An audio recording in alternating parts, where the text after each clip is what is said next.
All sports, all the time. There's heroes and there's legends. Heroes get remembered. Legends never die. This is the Spoken Podcast. Hold your ears, folks. It's showtime. I'm your host, Lance Twidwell. Man, that kid, he can ball, man. He can ball. Touchdown, Kansas City! Patrick freaking Mahomes, baby! Let's talk some sports, because that's what we're here to do. You are tuned in to The Spoken.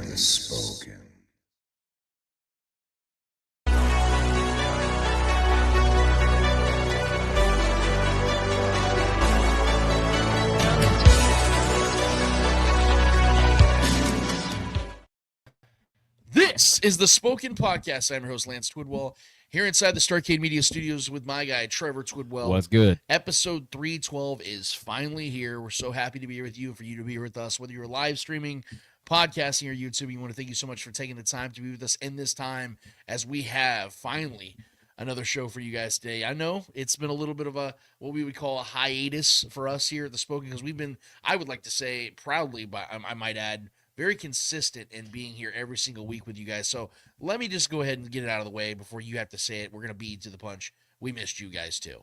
It has been something that we kind of needed. There was a lot of things going on in life that we had to take care of. Kind of every once in a while, you got to take a step back, a little bit of a break, a little bit of a breather from what you got going on, and just kind of get things back in motion. And that's what we did. To not to give out too many details, but we are very much happy to be back here. I speak for Trevor when I say that as well, because I know that he's been very much fiending to get things going, because we've had a lot to get to, a lot to discuss, and that is why we are here today, to get to all of it. I tell you guys at the top of every single show, I say at the bottom of every single show, if you've not already done it, go ahead and hit us up on YouTube. We would greatly appreciate that. That's where we're trying to grow this as much as we possibly can. Ironically enough, even though we haven't had a show in a couple of weeks, we've seen an uptick in our subscriptions as well. So I really do appreciate all you guys that are already doing that. I've already taken that step in helping us out there, but we are not anywhere near the goal that we want to reach, guys. We definitely have some big plans and big goals that we want to do with the show as a whole, and it's going to definitely going to be a big help, an igniter, if you will, when it comes to YouTube if we get that subscription level up. Just being totally transparent with you guys. We're not trying to bullshit you at all. You guys know what this is about. We're trying to grow the show as much as possible, and that starts with you guys. It ends with you guys. So if you'd be so kind, hit up our channel. Obviously, hit the subscribe button, hit the notification button, the like buttons, all the cool buttons they got for you that you can press. Go ahead and do all that. The most important one that we have for you guys that we need you to do every single week is getting on the comment bar, getting in the comment section, letting us know what you guys want to talk about, what you guys have to ask us so we can respond to you. We want to be as interactive as possible with you guys on the show on a weekly basis, on a daily basis. The show ends, but the show doesn't really actually end, if you know what I'm talking about, because we are always interactive on Facebook. We're interactive on Twitter. We have so much going on every single day, especially as the football season starts to kick into high gear. That's when we're really starting to accelerate. You guys know how this goes year in and year out. So this is now the time where we want to kind of get that going. So by the time the football season gets here, we're already in motion. We're already getting things going. We're already in our rhythm, and we got this bad boy down. So go ahead and do that for us, you guys, if you can. I really appreciate it. Just go to the Spoken Podcast on YouTube and knock that out. Trevor, how you been over these last couple weeks, man? How are things in your life? How are things going in your world, man? Preparing for summertime. I've been busy with daddy duties, volleyball games and volleyball practices, and working on new things for myself, a new job, new adventures for me. But yeah, I mean, it's been good, man. It's been fun watching some NBA. The postseason's been really fun to watch these playoffs. All the haters out there that said the NBA sucks. I mean, this has been some of the most entertaining series we've had in a while, as far as like every series has been good. Outside of Cleveland just getting absolutely destroyed by the Pacers. That was kind of a surprise. But yeah, man, good, bro. Just ready to talk some Chiefs and get to the people that we haven't seen in a while. And yeah, man, preparing for this football season. I'm excited Absolutely. about it. It's gonna be, it's gonna be here before we know it. I mean, my God, we now have already had the draft.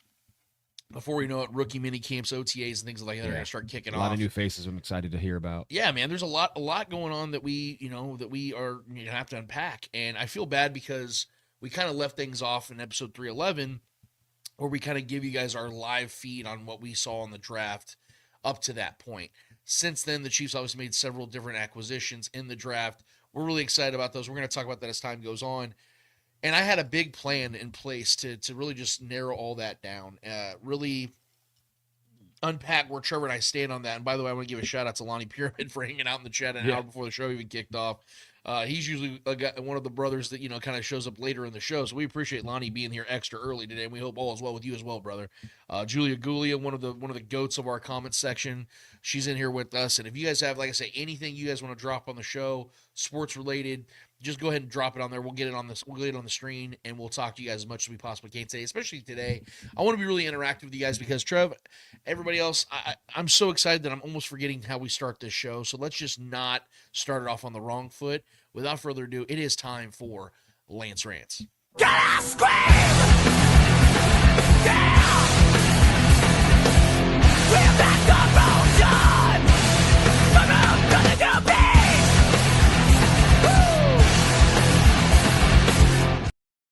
So I had a big plan in place for this show. I've been thinking about it all week long about how do we catch up to everything? What are we going to really start things off? What is everybody going to want to talk about? And then I made the mistake of watching national media. And I say mistake very loosely because I also think that it was the right thing to do at the same time, because I'm not going to lie to you guys. I have been a little bored with this offseason. I think there hasn't been as much intrigue as other previous off seasons in the Chiefs community, and quite frankly, it's been kind of depressing. Getting smoked in the Super Bowl is never fun. I remember after the 2020 Super Bowl against the Tom Brady-led Buccaneers, that offseason was not that fun. We got excited after the draft, and we were doing shows and making it work and things of that nature, but it was kind of dreary. It was kind of bleh. And I've kind of felt the same way this offseason.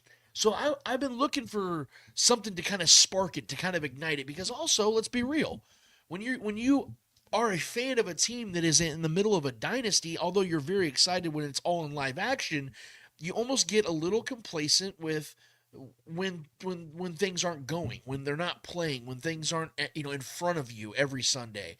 You kind of tend to go and start doing other things in your life. So I think it was the right thing for me to do, to really start paying attention. And what do you know? What do you freaking know, Trevor? I got excited this week. Now, before I get too ahead of that, I want to tell you guys what initially excited me when it came to the Chiefs as a whole. So we got the schedule release. If we go ahead and put that on the screen, Trevor, that'd be great, because there's something I want to talk about when it comes to the schedule that really, there's actually a few things about the schedule that gets me very excited.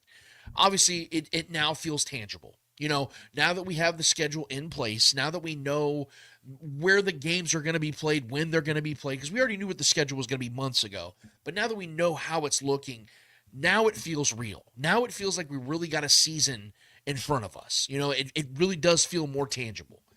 And the first thing that I noticed about the schedule is how few noon games the Chiefs have, especially at the front end of the schedule. I don't know if you guys have known this about me or not. It's not something I talk about a ton, but one of my favorite things about the Mahomes era is the lack of noon games.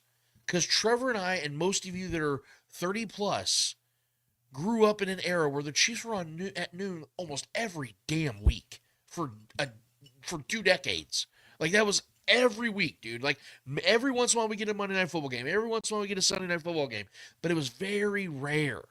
Now we're living in an era where it is the complete opposite, because the Chiefs now are America's team. Let's just cut the shit. Let's just be real about it. There is not a single team in this league, there's not a single player in this league more talked about, more polarizing than the Chiefs and Patrick Mahomes. It's just not there. Josh Allen, the Bills, sure. Joe Burrow and the Bengals, sure. There's other teams. Lamar Jackson, the Ravens. They're all huge names, big popular guys. Jalen Hurts, the Eagles, all that, yada, yada. But there is not a single team that moves the needle. There's not a single player that moves the needle more than the Chiefs and Patrick Mahomes. It's not debatable. The numbers literally back this up. And so what I saw in this was what excited me the most, is the fact the Chiefs have one noon game in their first 10 weeks. It's wild. And only 4 noon games total. I was actually surprised there was even 4. I thought there was going to be less than 4. So that actually is kind of a higher number than I was expecting. But only 4 out of 17 games are going to be at noon. That should excite the shit. Guys, I get it. You don't want to, be up late on Sunday night and have to work on Monday. You don't want to be up late on Mondays and things like that. You don't want to be up on Friday nights, doing that in football, because I know some people like to go out and party and do things like that. But guys, this is the blessing of being a fan of a team like this, is that you get to have the whole world watching with you. That's the exciting part to me, is knowing that everybody gets to watch my team at the same time that I do. Because I used to get pissed as a kid. Remember you, Trevor, and I used to talk about this all the time. Man, nobody cares about our Chiefs, dude. Like, nobody talks about them. I'll watch sports here for like 3 hours. I didn't hear us brought up once. Now it's the scene from Anchorman. Everybody shut the hell up. The Chiefs are on. Right. Legit. Like, literally, that's what it is now, man. So, like, we are the Ron Burgundy of this. Yeah. Like, that is what's happening. So I hope that excites you guys. It excites me, and I think it excites Trev as well. I don't want to speak for you, but I'd imagine this excites you as well, right? I mean, of course, bro. It's been that way for the last couple of years now, and it's the new normal. Yeah. Yeah. I love it, man. And I think that the NFL is just truly leaning into it as well, knowing that if you look at it, the 30-year anniversary of the Chiefs and Cowboys on Thanksgiving, it works out so perfectly. I mean, that game, I'm going to say it now, that's going to break all records. Dude. The most watched game, at least regular season, of all time. That's going to have 50 million plus people watching. I think that Washington game is going to have a lot of viewership too. Absolutely. Yeah. With the hype of that behind that team now. Yes. Sure. I mean, obviously, the Chiefs Buffalo game. I mean, Bills. That's always going to be huge. That's probably going to be the most. That's probably be the game that most people circle on their calendar. Eagles, Chiefs, week 2, things like that. I still the think rematch. it's the Bills, though. The Bills, and still even the Ravens. I still think garners more hype than even the Eagles, because that. A lot of the AFC, chatter in the AFC, yeah, for sure. They're also, another thing that really excites me about the schedule is the Chiefs face the Eagles, Ravens, Lions, Commanders all at home. Those are arguably their toughest games outside of the Bills game. Baltimore on the road is tough. But No, Baltimore's here. Kansas City. Yeah. So that, like, the majority of all their tough games are all at Arrowhead. That's a big advantage. And they all of those teams along with the Bills, they'll play all those teams along with the Bills before their week 10 bye. So they're getting all their toughest games out early in the season. Yeah. And my number 3 thought of this schedule is they got a week 10 bye. Yeah. I've been missing Shout out Julia Gulia, loving that bye week. Yeah. Like you and I have talked to a lot of friends about this as well throughout the last couple weeks. Like, this is what we want. We want to see the Chiefs finally get one of those double-digit bye weeks again. I think, and we had a buddy of ours. Last year was some bullshit. Yeah. Shout out to our buddy Anthony Kubis. I'm going to give him a little name drop. He made a really good point. He goes, I think every team that makes the playoffs should get a week 10 or beyond bye. That's what should happen. Every team that wins, at least wins their division or something like that, there needs to be an incentive to get a better bye week, a later bye week in the next season. I think that's a genius point. But yes, the fact that the Chiefs finally get a double-digit bye week again is something that I very much love to see, because that gives them that second wind for the final stretch of the season, especially right before a pretty, let's be real, pedestrian back half of their schedule. Yeah. I mean, you have the Broncos, which should be a decent team. The Colts, we don't really know what's going to happen with Anthony Richardson. The Cowboys, I'm right now, I'm not big on the Cowboys as a lot of people would expect, because I just don't know what that defense is going to be. Their offensive line's got questions. Who knows if Dak's still playing at that time of the year? Yeah, Right. No, but the Texans are an up and down team that we've seen so far in Stroud's career. Yeah. The Chargers, let's be real, in big games, big moments, they don't come up big. The Titans might still be the worst team in the NFL, depending on how Cam Ward develops, but that roster is still garbage. And then you have the Broncos again, but this time at home, and it's going to be a big-time game. There's going to be implications probably for not just the division, but the playoffs as well. And then we see what happens with the Raiders at the end of the season. So, and Julia Gulia says that field in Brazil has got me stressed. Yeah, I don't like understand that. I don't like that either. I definitely agree. We have that concern because we saw back in the Mexico game that there was a lot of problems with that field as well, and there's a weird translation. Yeah, there's a weird translation with football and these fields that are not meant for those games. It's for some reason it's a very weird aspect to deal with. So I'm with you on that as well, Julia. But we're going to hope for the best on that one, because they have a lot of time to figure it out before we get to that point, even though it is a week 1 game. But that, along with this, my final point and why I love the schedule so much, is there is no easing into the season. I actually love the fact that the Chiefs have to walk into a season knowing that they're going to have to start running, knowing that there's no, oh, hey, we got this cream puff here, we got this cream puff here. Let's just blow these guys out, or let's get on a nice little winning streak and get some bad teams. No, I love the fact that immediately they're facing the Chargers, who everyone's fucking buying in. This division's going to be tough. Yeah, like I do believe this division. It was tougher last year. I think it's going to be that much more this year. And I know the Giants are week 3. But I don't even know because the Giants, they're a weird situation because Brian Dable knows this is his last shot. So there's a lot of pressure on the Giants to be good. They'll be better than last year, absolutely. Right. So it couldn't be much worse. So then you have 3 of their first 4 games. You have the Chargers, Eagles, and Ravens. And that's a tough slab of games. Yeah. And not to mention, Jacksonville, we'll see how they are with Trevor Lawrence having no more excuses. Now that he's got Travis Hunter. Yeah, and then you got the Lions right behind that. So even with their bye week, they follow that up. After their bye week, they got to go and play Denver in Denver. So, like I said, this schedule is very demanding. But see, the reason I'm excited about it all is because I've always looked at it the opposite way. Trevor, we've talked about this a million times on the show. I don't look at it as the Chiefs getting a tough schedule. I look at it as a tough schedule getting the Chiefs. That's my motto every season. They have to play us. When Patrick Mahomes has won 80% of his career games, yeah. Why would I look at a schedule and go, oh, fuck, like I'm worried? Especially in our division. You know what I'm saying? They have to play us. It's not the other way around. They're looking up at us like, the benefit how are we of the going to do it? doubt. Yeah, the benefit of the doubt has to fall on the side of the Chiefs. No matter how tough the schedule is, because we're going to sit here and pretend as if the last 4 or 5 years the Chiefs haven't been getting tough-ass schedules. Yeah. I mean, my God.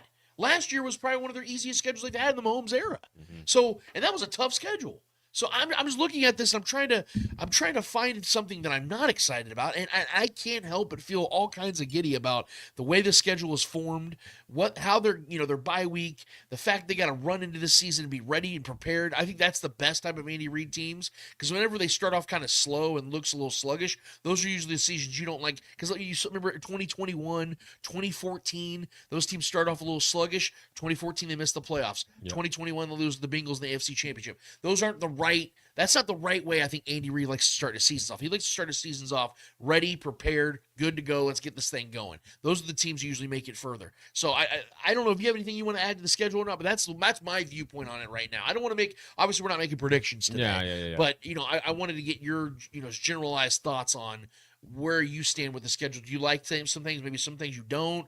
Where are you at on the schedule right now? I think it's honestly a great schedule. I mean, it's gonna be a tough schedule for sure. I mean, I think the division, like I said, is going to be tougher this year. I mean, the Raiders still not too worried about them, obviously, but I think the Chargers and the Broncos, man, we got away with a couple wins from those 2 teams last year, right? And I do believe those 2 teams will be better this year, barring health and so on and so forth. But I mean, it's just I think there's so many changes to the Chiefs, and how this team is going to look. Because usually we kind of have a good idea of what this team is going to look like, how the Chiefs are going to attack offensively.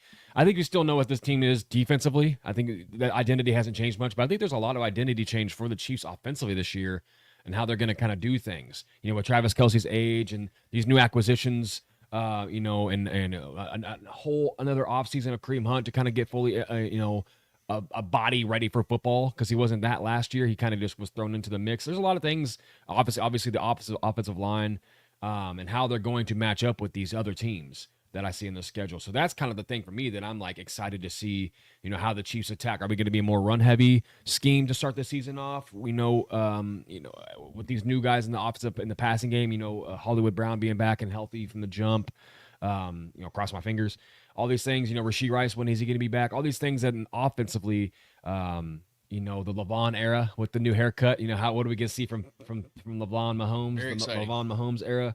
But yeah, I mean, the schedule is exciting. There's some top tier matchups. I mean, we're hitting all the spots here. I mean, with the Lions and Ravens and Bills and, obviously the Eagles early in the season. I love the first half of the schedule. It obviously gets easier in the second half after the bye. Not easier, but it's still team wise as far as names. So the first half is going to be a challenge, and there's a lot of battles early on in the season. I kind of like that it is early on in the season too. So several of those teams, or at least a couple of those teams, that we're going to see again in the postseason.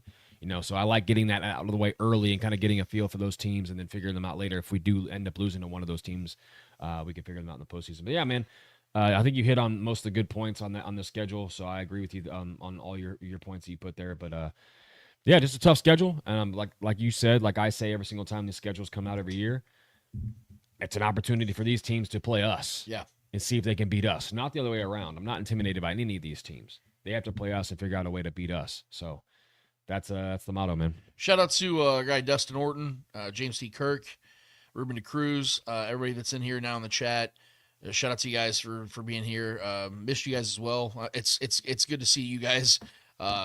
We're happy to see us back today. We were definitely a little, like I said, we kind of out of rhythm for the last couple of weeks. Miss Now you. we're back. Yeah, so Miss your musk. if you guys were like, damn, you guys are back, I'm like, all right, Trevor, turn it off. We're done. Like it'd have been over.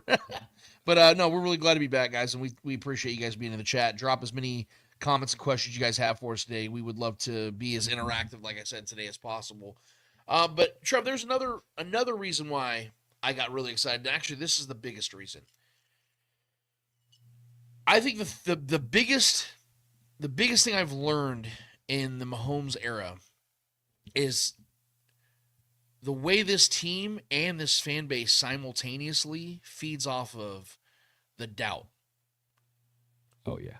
It feeds off of what people are saying that isn't correct or accurate or fair. The bulletin board material. Yes. Like our guy Nick Wright always, bring the board out, things like that. I think it's always funny as hell doing that. But accurate. It's also a very real thing. Yep.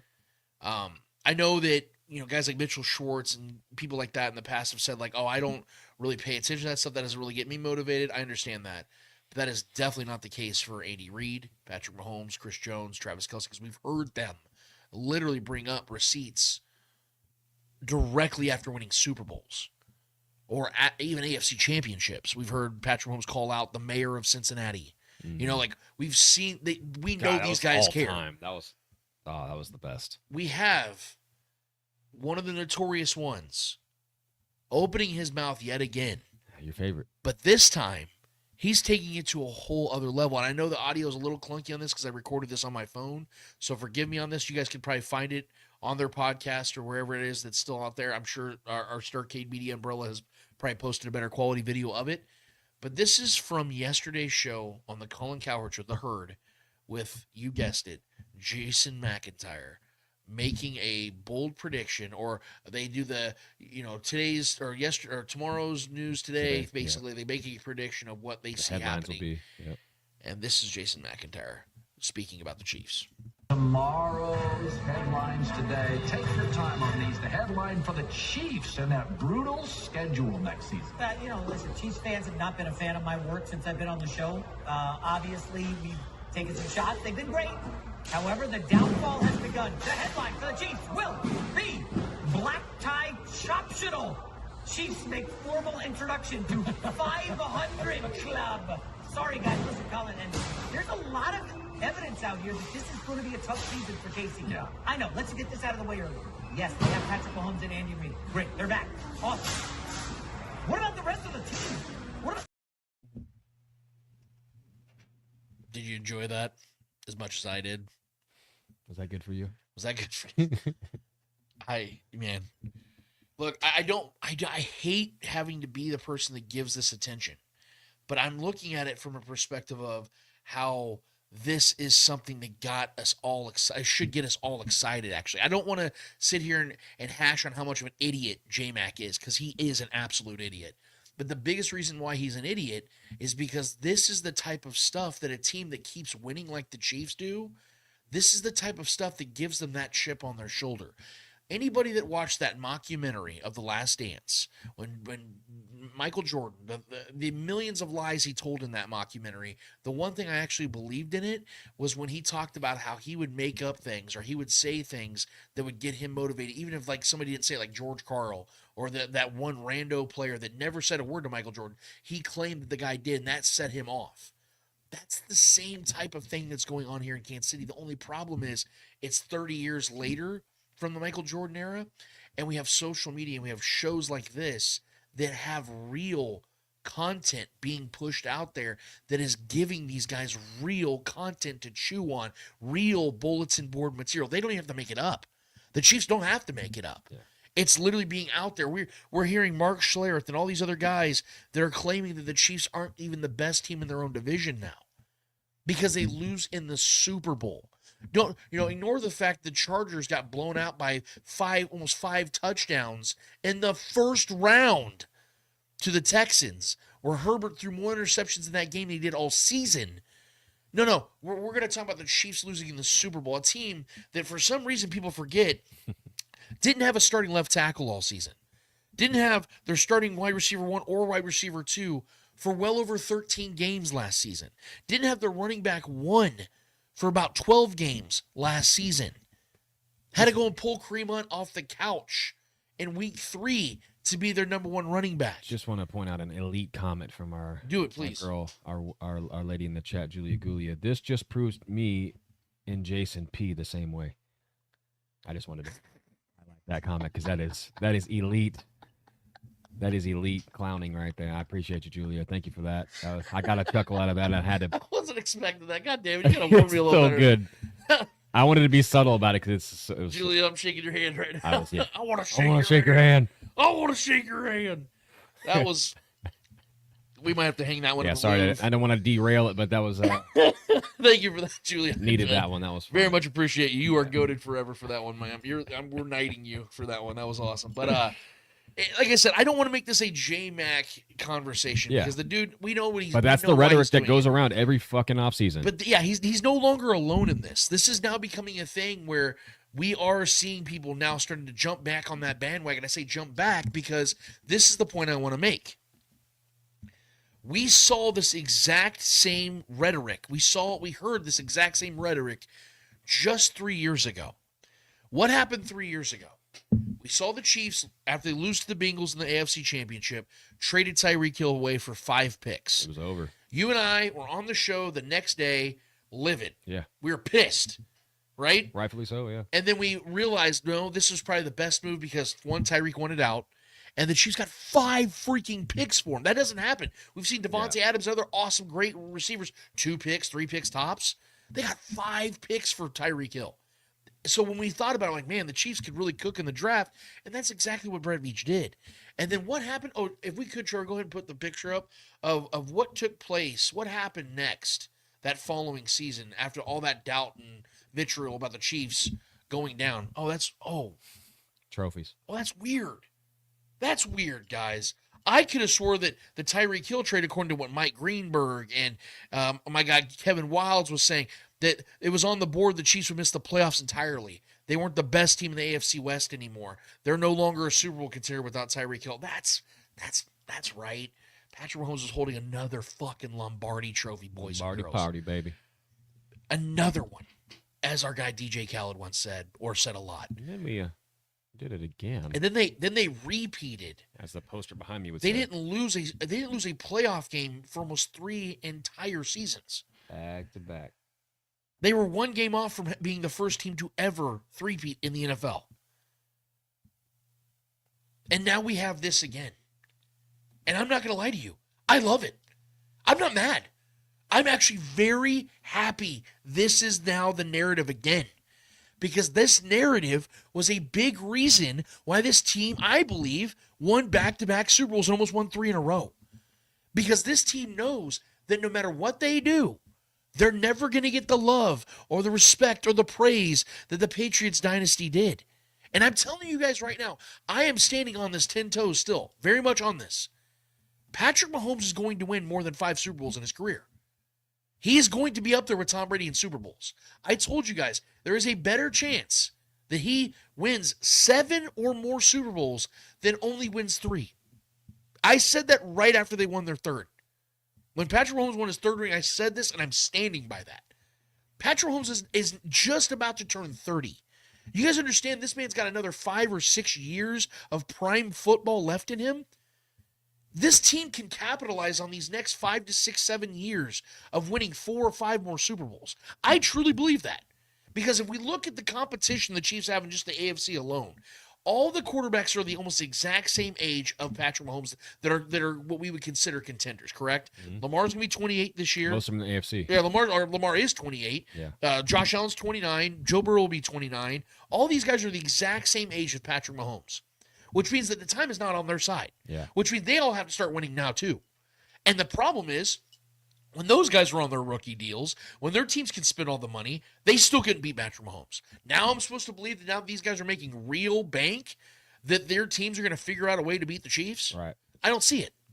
I think they're always going to be 10, 11, 12, 13 win teams. Yeah, Patrick Mahomes not even a top 10 paid quarterback in the league at this point. No, he's not. Crazy. It's insane, dude. And my point is that So crazy. you look at the NFC side of things. Now the 49ers are going broke, paying an average quarterback in Brock Purdy. Jalen Hurts, really good quarterback, but we all know what the Eagles are what they bank on. An elite offensive line, a great run game, and a very good defense. Let's be real. Like, Jalen Hurts is awesome, but he's not the one leading the way. Right. And that's not what's going on. You look at teams like the Lions. Good quarterback in Jared Goff with an elite offensive line, great run game with a two-headed monster, and a good defense. But they lost both their coordinators. There's a lot of sifting and shifting going on in the league right now that no one's talking about. But you know what is consistent? Patrick Mahomes, Andy Reid, Steve Spagnuolo, Chris Jones, Travis Kelce. And they've sprinkled in a bunch of young talent around those dudes. No one's talking about that. You know what they're talking about, Trevor? Oh, the Chiefs, they might be 8-9 this year. I think the Chargers are going to get that division this year, guys. I mean, after Patrick all. Mahomes losing 9 games. I mean, yeah, that's what I'm saying. Please stop, bro. That's what I'm saying. That's never going to happen in his career unless he gets hurt. It's never going to happen. This is, I really hope that everybody that's listening or watching this right now, I hope you guys are enjoying this as much as I am, because you know what I love more than Trevor? The only thing I love that's even close to the actual winning and winning Super Bowls is me getting to go back and look at the receipts. I love it. I've made my montage videos. I've done it all. I've taken time out of my day to do this stuff because that is satisfying. Yeah. And this is going to be another notch on that belt of Patrick Mahomes's when he puts it to ass of guys like Jason McIntyre and Mark Schlereth, who's mad because Travis Kelce, dated his daughter and didn't commit to him. That's a real thing, by the way. And also he has to see his Broncos lose to the Chiefs every year. It's just one of those weird things. Stinks. Yeah, it does stink, literally. That is what we're dealing with now, and I love it because, like I said, it's already satisfying enough to have a team that wins like the Chiefs do every year now. But when you have the vitriol and hate and all this doubt surrounding it, it makes it that much more satisfying. What do we always talk about, Trevor, when Patrick Mahomes says that he actually enjoys it more being on the road and being the villain and hearing the crowd quiet than hearing the roar of Arrowhead. Well, and Travis Kelce says the same thing. I enjoy the boos more than I do the cheers, baby. So who you poking right now? Yeah. You're poking the guys that love this the most. You're poking the bear that loves it the most. Like, that is what's going to get Travis Kelce. Our biggest letdowns have come when we have the expectation to have a layup win, right? Get caught, the trap game scenario or something like that. But those are even rare. We're looking at Travis Kelce, who's going to be 36 this next year, who is probably in his final season, more than likely, right? Knowing that he's got to get his mind and body aligned, and it's going to be tougher than ever to do so as he ages. He looks great though. He's lost a lot of weight. Absolutely, and I'm expecting Travis Kelce to be a very good football player again. But what I'm saying is, with already the challenges in his way as an older player, having to overcome a lot more, and we're talking about, recovery and all these other things, to give him material like this to motivate him to get to that next level and stay at that next level is hilarious to me. To give Patrick Mahomes, who already has been sitting here all offseason having to stew on that embarrassing Super Bowl loss, you're now giving him this? Do you really think that this is the type of team that's going to crumble under those types of words and accusations and lies and just falsities and fallacies? Like, this is the type of team that's going to take that and rise above it, because that's all they've ever done.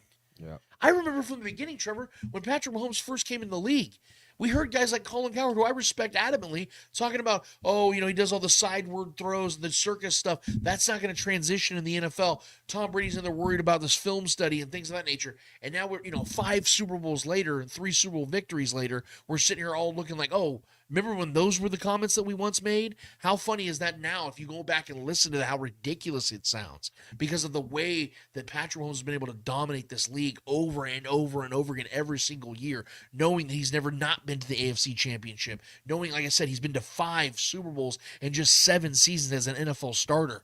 This is the kind of stuff, guys, that we should be rallying around. We should be welcoming it. So I want to thank guys like Jason McIntyre for sitting here playing the victim card, and there's like, I know Chiefs fans don't like me. No, we love you, dude.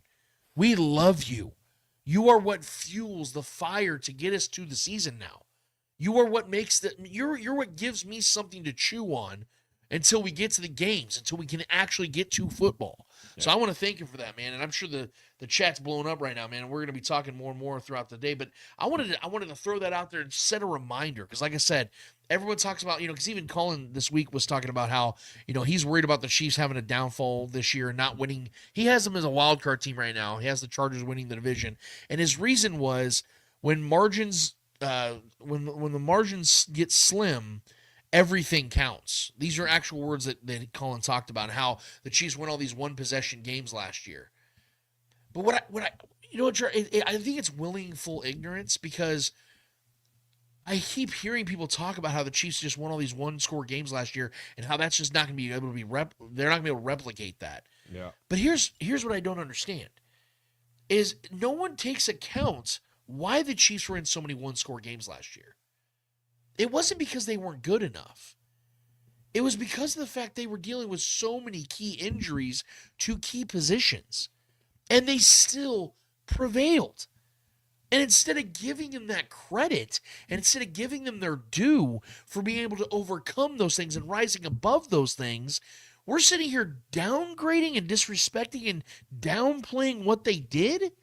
To me, that is so odd. It'd have been one thing, Trevor, if the Chiefs didn't win the division last year.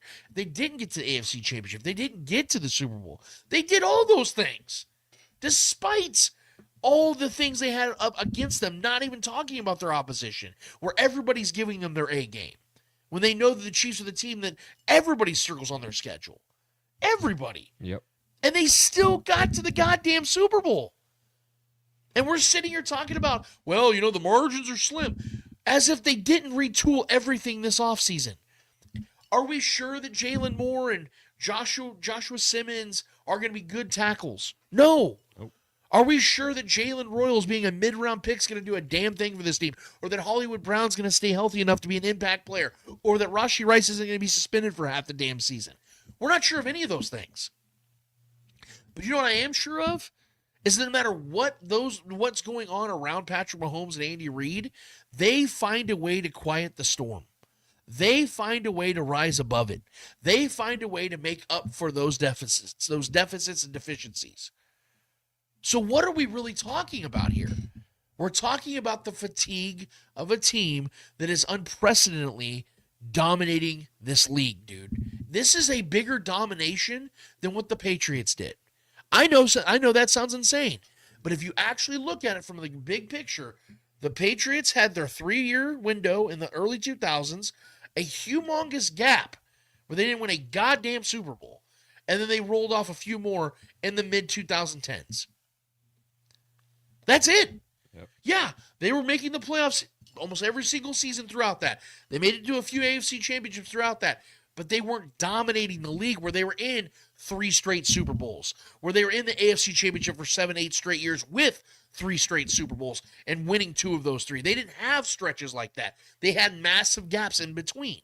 So we're watching something that we've never seen before in the modern era. Maybe the Packers of the 60s, but we've never seen it in the modern era. And it's pissing people off because we live in an era where everybody wants something new. We want the next. We want to see who's the next guy. Yeah, there's others that were due. Yeah, remember Josh Allen? Oh, he was due. That's why he won MVP. Yeah. Sure, didn't lead the league in a single stat. They didn't win the number 1 seed, but they're due, right? Another victim. Just another victim of the Patrick Mahomes era. So I want to get your thoughts on this, Trevor. Seeing these thoughts, seeing the way that people are talking about the Chiefs this offseason, jumping on the bandwagon, does it excite you as much as it excites me? Because I'm full-fledged chubbing right now. Oh, dude, I mean, you know how I am, bro. Like, I love the doubt. I love the doubters. I love the bulletin board material, just like Nick does.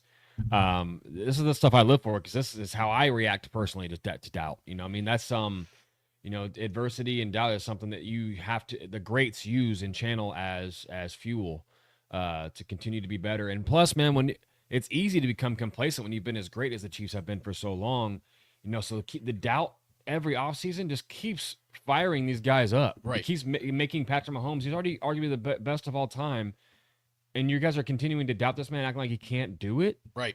Like, why do you do this? You're creating and adding to this Frankenstein monster that has become Patrick Mahomes and Lavon Mahomes now.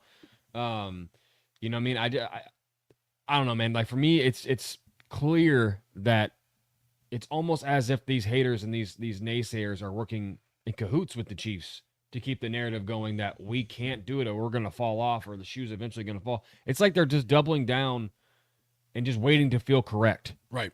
Yeah. You know, they're going to wait till eventually they're going to wait till Pat's 50 years old and in the league still, and he finally loses, you know, like a significant game solely because of him or something like that. I don't know, man. Like this is a tradition every offseason. And I'm always here for it because it continues to light a fire under the asses of guys who don't need it. And it's just that much more heat under there for them to perform and be great at what they do. But like you said, Patrick Mahomes, guys like Travis Kelce, Chris Jones, they love the doubt. They love the boos more than the cheers.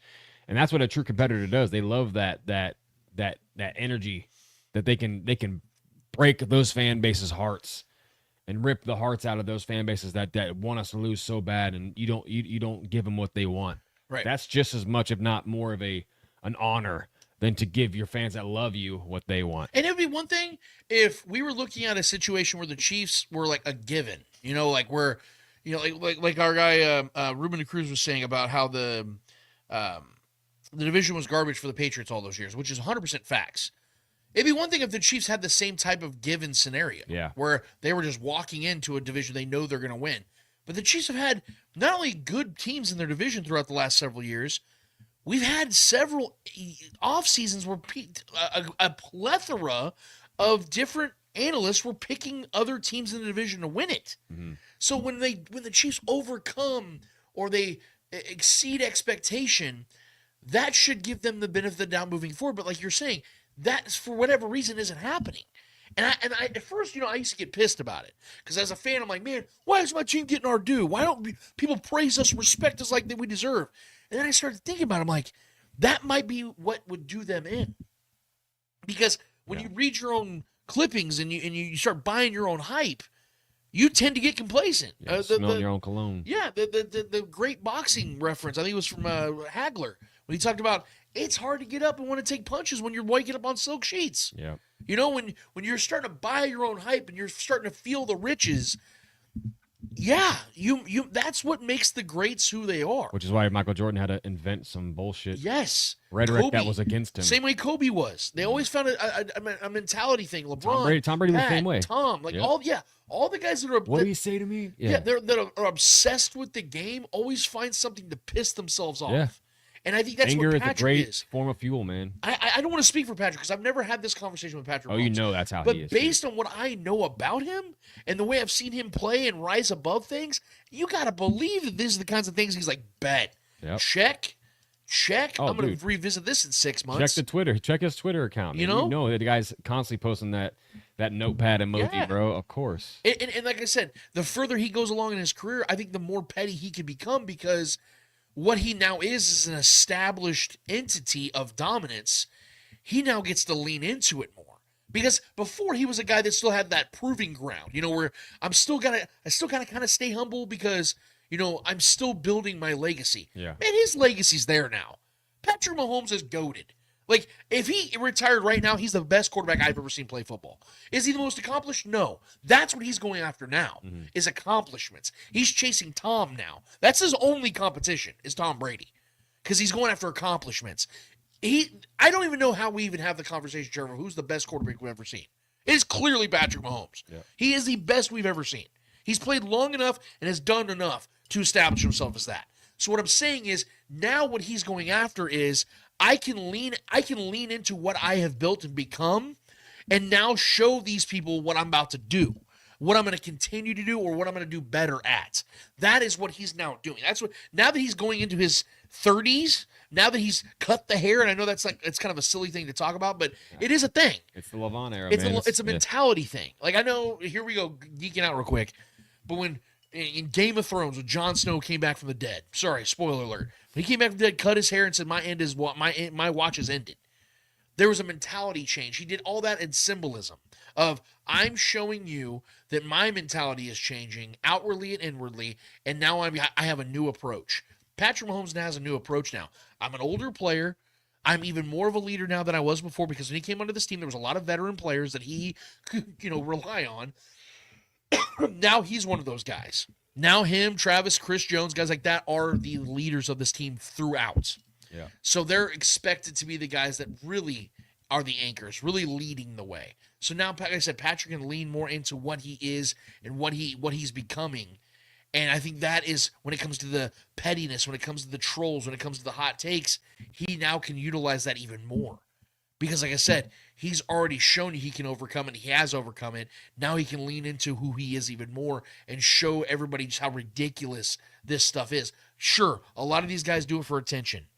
But it doesn't take away from the satisfaction of showing how stupid some of these comments are when we go back in December and January and look back to this spring and summer season when everyone's out here trying to get everyone's attention, how ridiculous it all looks, man. It's an L either way. So I told also, too, like, when I hear these guys say these things, granted, I know a lot of it's for clicks and views because the Chiefs can be used. I mean, anybody doubting the Chiefs is going to get clicks and views. Here we are talking about it right now, but in a serious note, like if the take is serious and they actually believe the shit that they're saying, based on what? What is it? It cannot be based on reality. Yep. Right. You know what I mean? Like, these takes cannot be based on what has transpired. This is you wishfully thinking something can happen. That's all it is. You hoping that we fall. You hoping that Patrick Mahomes slips up and falls and isn't continuing to be great. Andy Reid isn't continuing to be great. Chris Jones, Travis Kelce are going to stop continuing to be great. That's all this is. Because there's no track record to have any kind of basis or any kind of foundation to stand on to have these takes. Right. This is all wishful thinking takes. So I like my odds better than yours. Right. At the end of the day, like, you're going to be wrong again compared to the odds, which are, 100% in our favor. Of us, especially with the one saying that we're not going to win the division and or not even make it the playoffs. The odds are in our favor 100% of the time. Right. Because they've always been there since Patrick Mahomes has been here. Because we've always won the division. We've always been no less than the AFC Championship game. Right. So I'm curious to where these odds, where these takes are even coming from outside of just wishful thinking. Because those are the pros out there on TV talking about this. I heard Colin add to this because I only wanted to get that little snippet of it. But there was more to it. And one of the reasons Colin has the Chiefs dropping into the wild card is the loss of Joe Thuney. And look, you're not going to find two bigger fans of Joe Thuney than the guys that are sitting right in front of you right here on these cameras. We love Joe Thuney. We appreciate everything he did over these last 5 years. Yeah. He is, in all regards, a Hall of Fame guard. He's been a massive help to the Chiefs winning Super Bowls. But Joe Thuney is over 33 years old, or he will be 33 years old this season. And we know that at any given time, guys can hit walls. And we know that the Chiefs didn't want to pay a 33-year-old guard $20+ million a year. And I understand that, and I actually support it. And no disrespect to Joe and what he means and who he is and all those other things. But the Chiefs can move off of a guard and still keep winning. Do you know how I know that? Because they've done it a number of times. Yeah. They've had a number of different guards starting on this offensive line throughout the years. They've had 5 different left tackles in all 5 Super Bowls. They've never had the same left tackle in any of Patrick Mahomes' 5 Super Bowls. And left tackle is the single most important position on the offensive line. That should tell you how important left guard really is in the grand scheme of things when it comes to replacing a guy. Yeah, you want to have a Joe Thuney ideally, but you can live with having a Laurent Duvernay-Tardif. You can have average to good guard play and still win at a very high level in this league. How do I know that? Why don't you go ahead and name me a single left guard that Tom Brady had in any of his Super Bowl wins? I'm not saying they weren't good. I'm not saying that. I'm not disrespecting them. I'm just asking you, off the top of your head, without Googling it, name me his left guards. And tell me how important that was. I can name you left tackles. I can name you right tackles on Super Bowl winning teams. But I couldn't name you a majority of the. Go look at the last 5, 6 Super Bowl winners, or not before the Chiefs era. Let's do that. Before the Chiefs era, before the Mahomes era, name me the last 5, 6 left guards that started on those Super Bowl teams. That's my point, guys. Is that you can replace those dudes. You guys know I'm the offensive line guy here. I believe in offensive line. I believe that you need to build a good, stout offensive line to protect your quarterback. What I'm saying, though, is when it comes to guard play, you can replace that adequately in the draft and free agency for a much lower cost. You can, and you will, and I believe the Chiefs have. I am a very big believer, and I've not budged off him one bit on Kingsley 𝚂𝙾𝙳𝙴. I believe he's going to be the left guard for this team for years to come. But if they replace him, I'm going to be okay with that because I think they can find guys to do that. If they don't want to pay Trey Smith a ton of money, which I would disagree with initially, but I think Trey Smith's special. But if they were to move off of him, I think they could replace him. I do. I genuinely believe that because I've seen Brett Veach move off a lot of guys at other positions and find ways to keep this team a winner. I'm going to give him that benefit of the doubt. Like Trevor said, about 100% and the team keeps going to the playoffs, so they get 100% of the benefit of the doubt. Who helped build that team? Brett Veach. So I'm going to give him 100% of the benefit of the doubt. Has he been perfect? No. This team is not perfect. This team does have some flaws. But I would take their flaws over just about any other team's flaws because at the end of the day, what makes the difference is who they have at head coach and quarterback. That was the same thing with Tom Brady and Bill Belichick. Why did they keep winning? Well, besides all the cheating, of course, was the fact they had Bill Belichick and Tom Brady. Those were the two consistent pieces and the cheating. The Chiefs have Andy Reid and Patrick Mahomes hold the cheating. That's why they keep winning. And the footage, yeah. You know what, Trev? Let's get to the people, man. I know it's a few minutes early. We usually get to there about noon, but I want to get to the people now, man. What questions we haven't speaking, man? All right, so Dustin Orton was almost always first in line when it comes to the questions. Appreciate you, man. He says, "Speak it. I started listening around episode 150. I always have wondered who is in the intro saying you have a cult following for being a nobody, and is there a story there?" Yeah, there is actually. I'm glad you asked this. We put it in there, and you guys have never really asked the question, so I'm glad it finally gets asked here right now.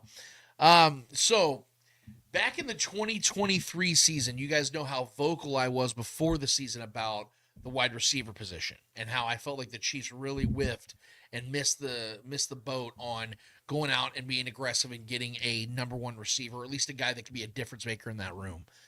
I liked the Rashee Rice draft pick, but I was like, it's unfair to ask a second-round draft pick rookie to come in here and be the guy immediately. And I stood by that. I said that Kadarius Toney, I didn't have a lot of faith in him to be the guy.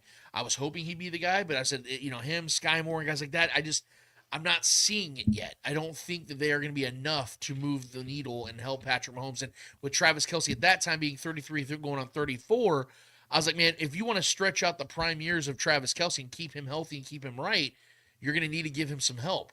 Well, it ended up just being Travis Kelce being the guy that Patrick Mahomes was throwing the ball to. And there was somebody that may or may not run Arrowhead Pride by the name of Pete Sweeney that was putting out simplifications and oversimplifications and general statements to try to make fans that were pissed off about the wide receiver room seem like they didn't know what they were talking about, when it was in plain English and plain sight that the Chiefs were struggling offensively because of one reason and one reason only, because they had shit wide receiver play.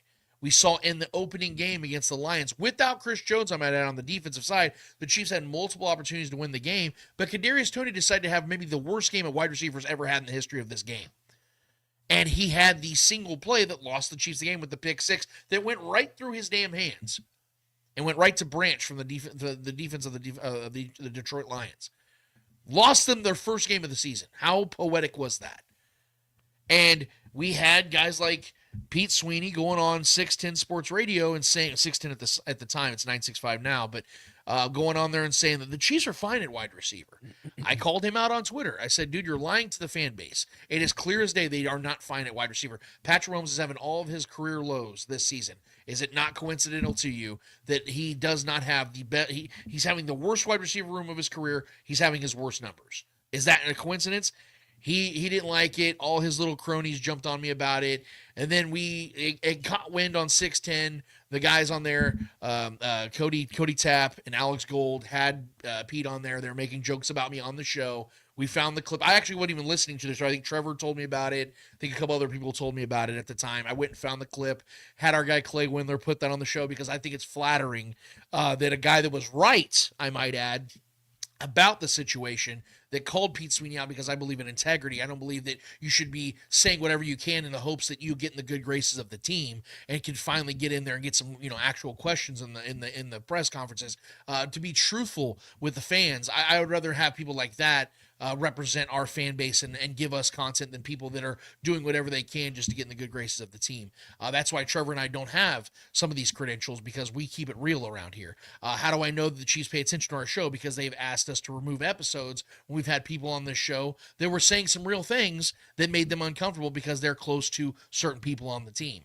We keep it real around here, and I don't like it when people lie or are dishonest to this fan base. I think we should always be truthful to you guys. I think we should always tell you the truth, even when it sucks, even when it isn't something you guys want to hear. We're going to tell you the truth, and for the entire 2023 offseason, that is exactly what I was doing, and Pete Sweeney was doing the opposite, and that is where the problem lied, and that is where his problem was with me. So for a guy, like he said, that is a nobody, he sure did like talking about me, so I definitely appreciate it, and that is now the story for you guys, for everybody to know. So there you go, Dustin. Next question from Dustin. Speak it. Who has the best schedule release? I haven't looked at everybody's schedule release, so I mean, I maybe you have a better answer. I would say I actually really like the Chargers. Every year they do a great job. I think that the Raiders did a really good job. I thought it was really cute when they had the Penn and Teller, the magician guys, when they did the flags and they had the refs come out, and that was the Chiefs one. I thought that was funny. Obviously you guys know I disagree with the whole rigged Chiefs have, because it's just statistically wrong, but I thought it was clever. Definitely AFC West did a really good job this year. So yeah, and the Buffalo Bills using, hey, let's just use AI, and Allen Iverson came out. That was pretty cool. Oh, that is cool. Like they were playing on the whole AI thing. Like, let's just use AI to get our schedule out there, and they used Allen Iverson. I thought that was really cool. Josh Allen was playing basketball and stuff. Those some pretty good ones. Those are probably my most notable ones. I mean, maybe there's one or two that slipped through cracks that I didn't see. I did hear about the Colts supposedly having a really offensive something in the clip from Tyreek Hill. And Tyreek Hill played on it too, so he didn't really even care. But yeah, I guess supposedly they had to make a formal apology about it and everything. I didn't even see the clip. I have no idea what happened. But yeah, the Colts supposedly had to delete one of their announcements for the Dolphins. So yeah. I don't keep up with that stuff that much, but the AI one sounds pretty entertaining. That's pretty cool how they did that. Cell 32 alts. If the Nuggets win tomorrow, what's your finals prediction? Finals prediction. I mean, so it's down to the Pacers and Knicks. That series starts in a couple days, and if the Nuggets beat the Thunder, they go on to play the Timberwolves. Yeah, I'm actually going to pick the Nuggets in that series. Against Timberwolves? Yeah. If they do win? Yep. Yeah, I do too. Yeah, I think just with Jokic, the way Jokic has been playing all season, and Jamal Murray playing through the sickness the other night and playing as well as he did. Obviously, I'm a big Christian Brown fan. I believe that he's really shown up. Aaron Gordon's been awesome. I think they're going to beat the Thunder in Game 7. I think they're going to That's tonight. Yeah, I think they're going to beat the Thunder in Game 7. I know, and that is no shot at SGA and what the Thunder have accomplished. But the Nuggets have that championship pedigree, and here I am. I was the one doubting the Nuggets coming into the postseason because I'm like, man, you can't fire Mike Malone and expect to have a big run in the postseason. I was wrong as hell. This team still got it down. They figured it out. Everyone's starting to click. I think that championship pedigree is going to be there and rise above what the Thunder have been able to do this year. I have the Knicks winning that Pacers series because this Knicks team has just continued to shut up the doubters, man. I mean, everybody knows the whole Thibodeau experience. He runs his teams into the ground and always falls short. There's something different about this Knicks team, man. Jalen Brunson being the clutch player that he is, them being able just to overcome every single obstacle they had. Now, obviously, losing Jason Tatum tragically like the Celtics did, that put a fork in them. But we can't sit here and pretend as if the Knicks weren't up 2-0 against the Celtics in Boston with a healthy Jason Tatum. Now, maybe the Celtics do come back and win this series with a healthy Jason Tatum. But again, the Knicks were up 2-0 in this series, put themselves in prime position to win this series with Jason Tatum at the helm. So I believe in this Knicks team. I do. They've sold me, or they've won me over, dude. I'm picking them to go to the finals. I would pick the Nuggets to beat them in the finals just because of the Jokic factor. Yeah.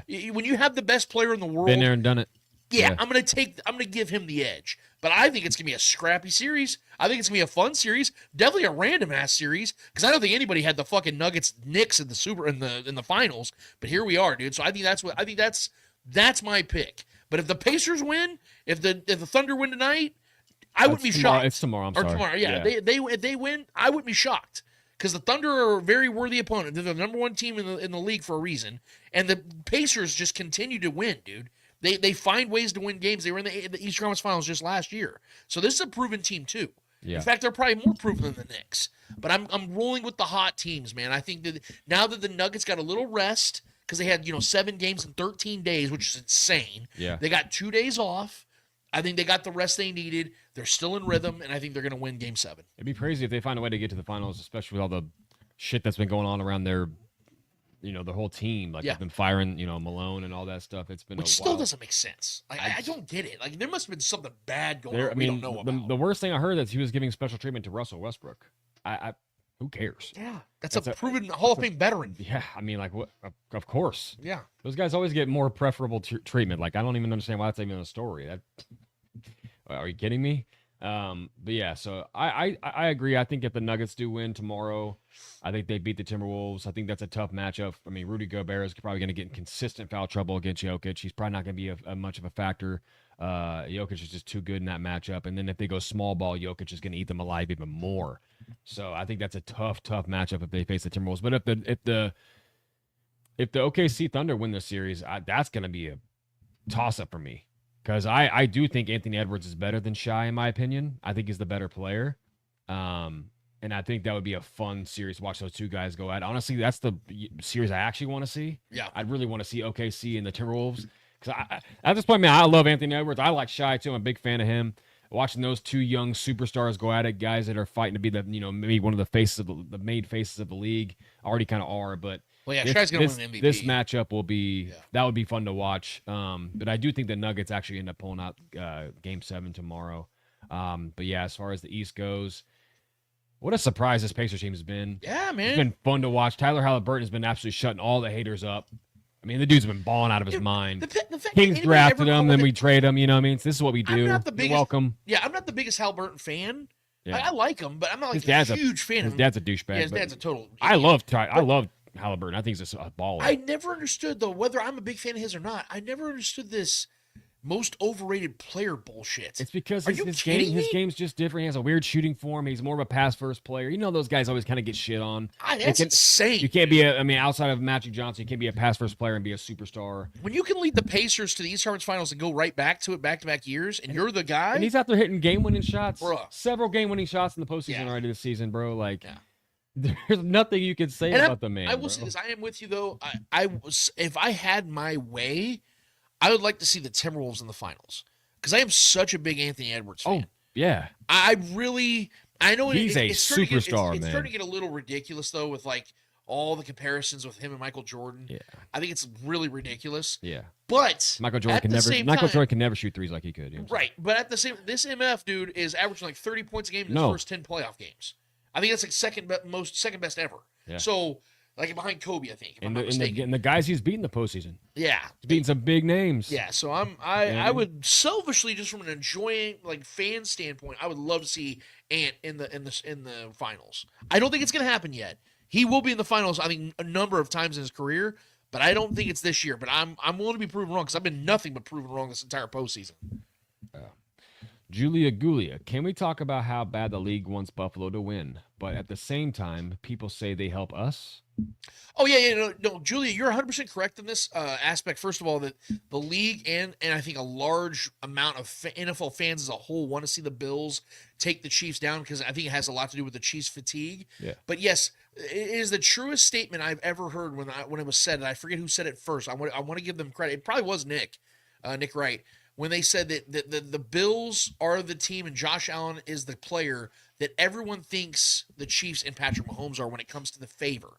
Yeah. Because, and correct me if I'm wrong, and I've been waiting all offseason for anybody to show me a clip of an official during a game going to the sidelines and going over there and basically hugging Patrick Mahomes and doing the whole "my bad" thing. I've never seen hand that. on the shoulder. Yeah, I've never seen that. I Sorry, definitely son. have seen it with Josh Allen though. Yeah. And when it comes to picks or when it comes to penalties and things like that, I've seen a lot more games being decided in favor of the Bills with the referees being involved than I have for the Chiefs. I definitely have seen that. And whether it's right or wrong, the fact is I've seen that a lot more on their end. So, yes, I definitely agree with that. I definitely think it mostly has to do with the Chiefs fatigue, but there is a growing support for the Bills and for Josh Allen to finally get over that hump. And maybe it's for a storyline. Maybe it's because you guys don't want to see the Chiefs win anymore. I don't know what it is. All I do know is it does exist, and it is growing for sure. And time is running out on the Bills. And I've told you, Trevor, that I think as long as it is McDermott and Josh Allen, they are never winning the Super Bowl. Why do I know that? Why do I believe that? Because no team in the history of the NFL has had a quarterback head coach duo after year 5 together win a Super Bowl. Oh, wow. So I think this is year 7 now for them. So they're not winning it. They're never going to win a Super Bowl together. I mark my words. It's never happening. And I said this last year, and I'll say it again. They are never winning a Super Bowl together. If they go get a better head coach and change it up, maybe. But McDermott and Josh Allen, that tandem is never going to win a Super Bowl together. Same with, what's his name, Cincinnati and Joe Burrow. Zach Taylor. They're never winning a Super Bowl together. They're past year 5. It has never happened, and I don't believe those are the guys do it, especially – it's literally never happened, and I'm going to sit here and try to buy into them doing it during the Mahomes era. Right. When it never happened before the Mahomes era. When they've already had their best opportunities to pass them by to beat the Chiefs and knock us out. Lamar Jackson, John and Harbaugh, they're never doing it. It's never happening. Like, I mark my words. Those 3 tandems will never win the Super Bowl. Barring some that is pretty crazy. You gotta prove it early. Yeah, barring some horrific injury to a Chiefs player that can't be replaced. Barring that, none of these 3 tandems are winning Super Bowls. Look at what Matt Stafford and oh my God, Sean McVay, thank you. Yeah, first year together did it. Jalen Hurts and Nick Sirianni was it the 4th year they did it. You know what I mean? Like, you got to do it within the first 4 years. Pete Carroll and Russell Wilson on his rookie deal did it. Patrick Mahomes and Andy Reid did it. You know what I mean? Like, you have to get it going early. That's or true. That's crazy. It'll never happen. I didn't know. That's a wild stat. Yeah. Damn. Yep. Well, good for us. Julia Gulia, do y'all still think Rice gets suspended this season? Yes. I understand that we look at it from a fan base standpoint. He's going to have to. Well, he got hurt all of last season. Maybe the NFL used because the NFL, what they're going to do, they're going to say, hey, it's not our problem. You got hurt. He was going to play all of last season because the courts weren't done with everything. The proceedings weren't done. They were going to allow that to take place. Well, it's all done now. Now what's going to come down to is just how many games the NFL wants to give him. And I think they do want to make an example of Rushy, and I actually support the NFL in this because we saw what happened with the receiver from the Raiders. Henry Ruggs. Thank you, Henry Ruggs, when he killed that woman and her dog. Well, the NFL can't suspend Henry Ruggs because he's doing time in prison. Yeah. Rashee Rice is a free man, and he did something similar. Now, obviously, to a much lesser degree. Similar outcome. But exactly, could have had a very similar outcome. People were hurt. He fled the scene. Yeah. I think the NFL is going to come down pretty hard on Rashee. I told you guys, I'm staying consistent on this. It's going to be at least a month of football he's missing. At least 4 games. Yeah. At least a month. I would love to see a 2-3 game suspension. I'm telling you right now, the NFL is going to make an example because what they don't want is more of these types of incidences happening where the NFL it reflects on the NFL of their players love to, high speed chase, love to race, love to hit and run, all these other things. But right now it does look like that, and they need to get in front of it. And this is why I support the NFL, because as much as I love Rashee Rice and want to see him play, he made a very careless and literally reckless decision that could have cost lives. Mm-hmm. So he needs to suffer the consequences for that, and he hasn't yet. So I think a month plus is very justifiable. I would actually not be shocked if it's 6 games. I would not be shocked. I think more than likely it's going to be 4 to 5. But if it's 6 games, I'm going to sit here and tell you guys, well, I kind of saw it coming. Yeah. Because the NFL has to show we're not fucking around with this. You guys got to stop being idiots. And Rashee was being an absolute idiot. Yeah. We've talked to our guy Sean Darvishi a lawyer down there in Texas was talking about these very things, about how on the legal side of things, it's starting to up. They're starting to ramp these penalties up. What do you think the NFL is going to start doing? You know what I mean? So I'm expecting at least, I'm going to say probably the second week of October is when we see Rashee Rice return. It'll be before Halloween. Yeah, sucks, but that's what's going to happen. We don't even know when he's going to be back and healthy and able to play football too. Like that's a whole thing too. So they're not going to give him the suspension while he's out because of injury. They're going to wait till he's back and ready to play football, then slap him with the suspension, because that's only fair, man. Yeah, they're not going to you can't count the days where he's out because of an injury. He's going to be out because of his actions. Right. So it's shitty. I'm just hoping we see at least 6-7 weeks of football from Rashee in the regular season. That'd be cool. But that's that might not even happen. So. Our guy Tony Russell with the next question. With only a few noon games, these guys are going to have plenty of time to rest. Love the schedule. Commanders game going to be off the chain. That was his opinion on the and I do like I said, the few noon games, the team being well rested up, and then the timely bye week. And I do agree that Commanders game is one of the ones I circled. I think that's going to be a really, really hyped game. Especially with Jaden Daniels showing what he's made of last season, damn near the MVP of the league last year, arguably should have been, honestly, for being honest with ourselves. So that one is definitely exciting to see. That's a team that's all in too, and they want beating the Chiefs would be massive for what they're wanting to do this next season, being all in and wanting to win a Super Bowl. And that might be one of the first games Rashee returns for. That would be, you know what I mean? Because that's what, timing. Week 8. That's week 8. Yeah. So that could be like one of his second or third game of the season. He's getting ramped up, getting in shape, getting ready to play. That might be like that big breakout game for Rashee. So you're right. There might be even more intrigue to that game than we even anticipate right now. Yeah, I feel like last year I kind of felt that way about the Texans game, facing them. I thought that was a big game. There was a lot of chatter between the two teams. We've had history with that team. And then obviously Stroud being that young whippersnapper, that we wanted to kind of beat and make an example of. We ended up beating, but yeah, that's kind of how I feel about this one, with Jaden Daniels kind of being that new shiny toy, maybe overshadowing Stroud as that maybe new young quarterback. I think he's better than Stroud at this point. I mean, it's crazy to say, going off Stroud having the best rookie season and then following the very next season, Jaden Daniels just one-upping him is pretty crazy. But yeah. Mac 10, speak it. Of these schedules from the NFC contenders, which is the toughest? Lions, Eagles, Packers, Rams, or Commanders? And of those teams that I mentioned, which won't make the playoffs? Well, I don't really know if I don't want to dodge the question, but I'm not doing predictions yet. Yeah. Stay tuned for the week. The week we always do the prediction show the week before the season starts. So I'm gonna hold off on that. When it comes to schedules, it's also very tough to predict as well, because you don't know what every team is gonna be like. There's always like 2 or 3 teams every single season that you think is going to be down and bad, that ends up being really good. Like the Commanders. Trevor and I had them as a 7-win team last year. We said they're going to be scrappy, they're going to be in every game, but they're going to be a year off. They're still a year away. And we were wrong. We were one of the best teams in the NFL. They were a couple bad plays from being in the Super Bowl last year.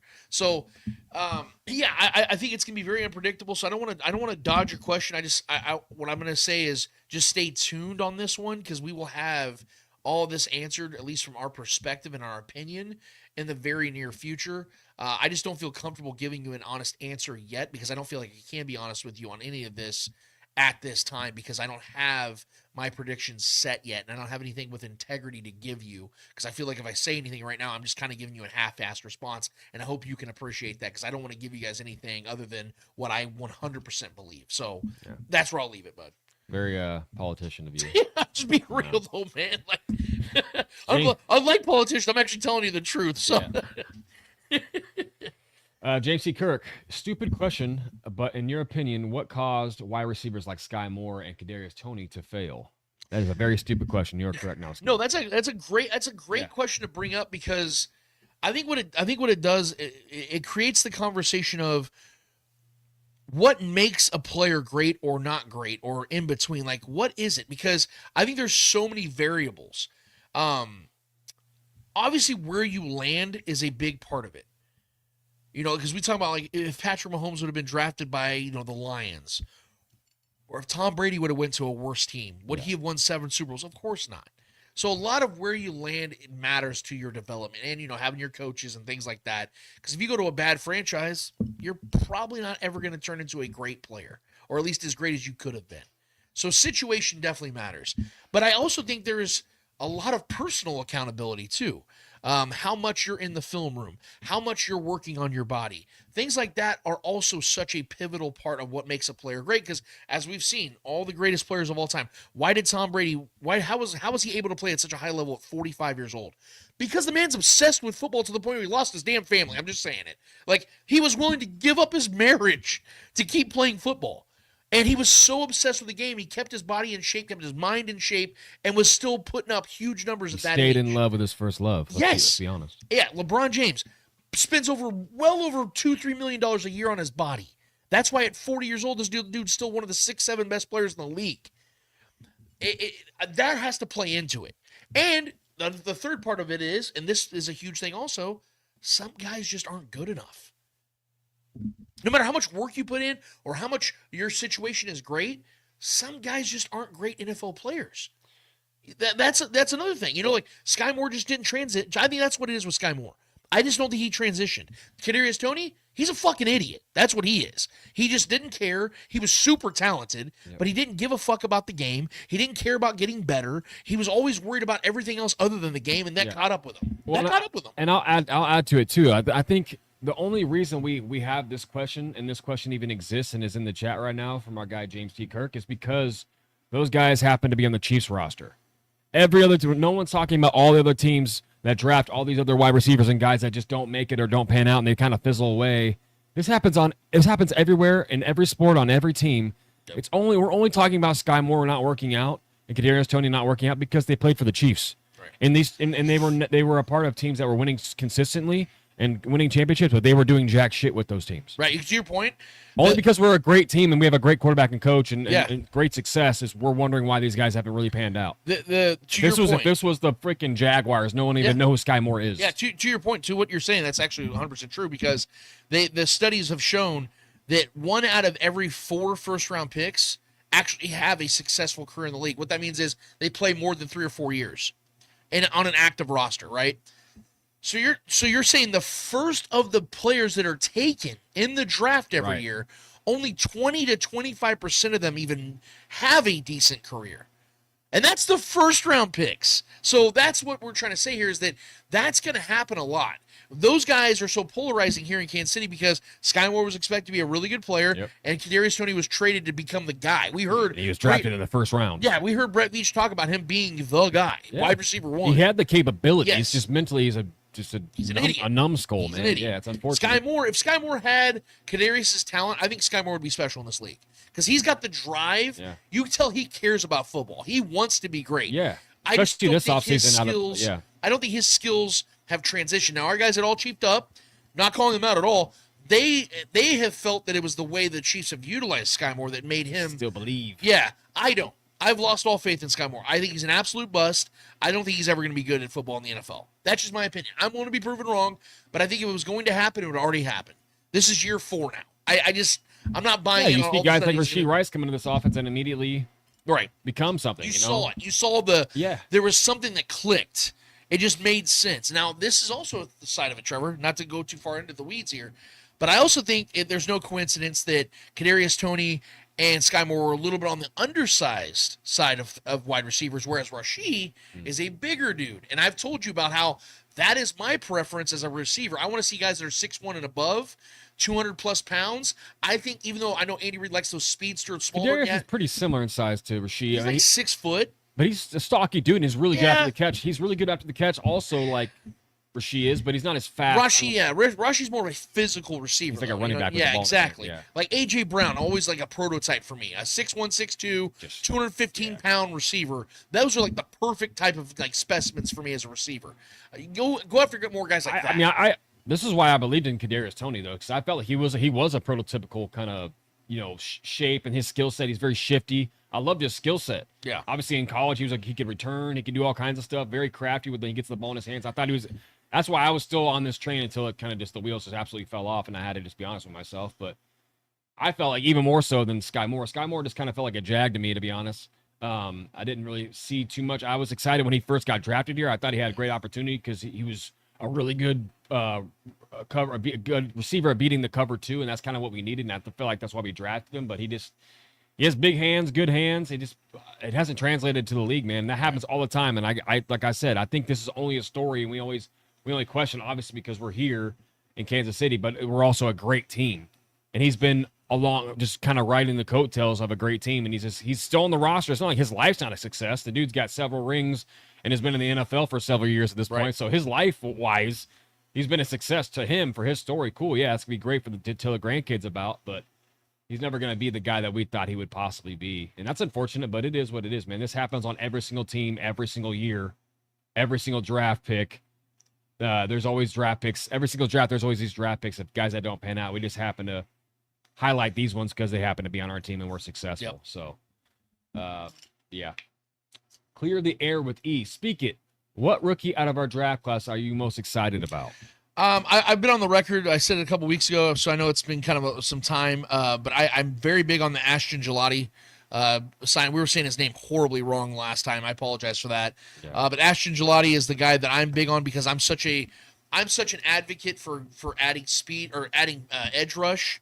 I believe every single draft you should always be looking to add edge rush to a team, especially a team like the Chiefs that are in need of it, and a team that is contending for Super Bowls. We know how much that matters, is having a loaded edge rush room.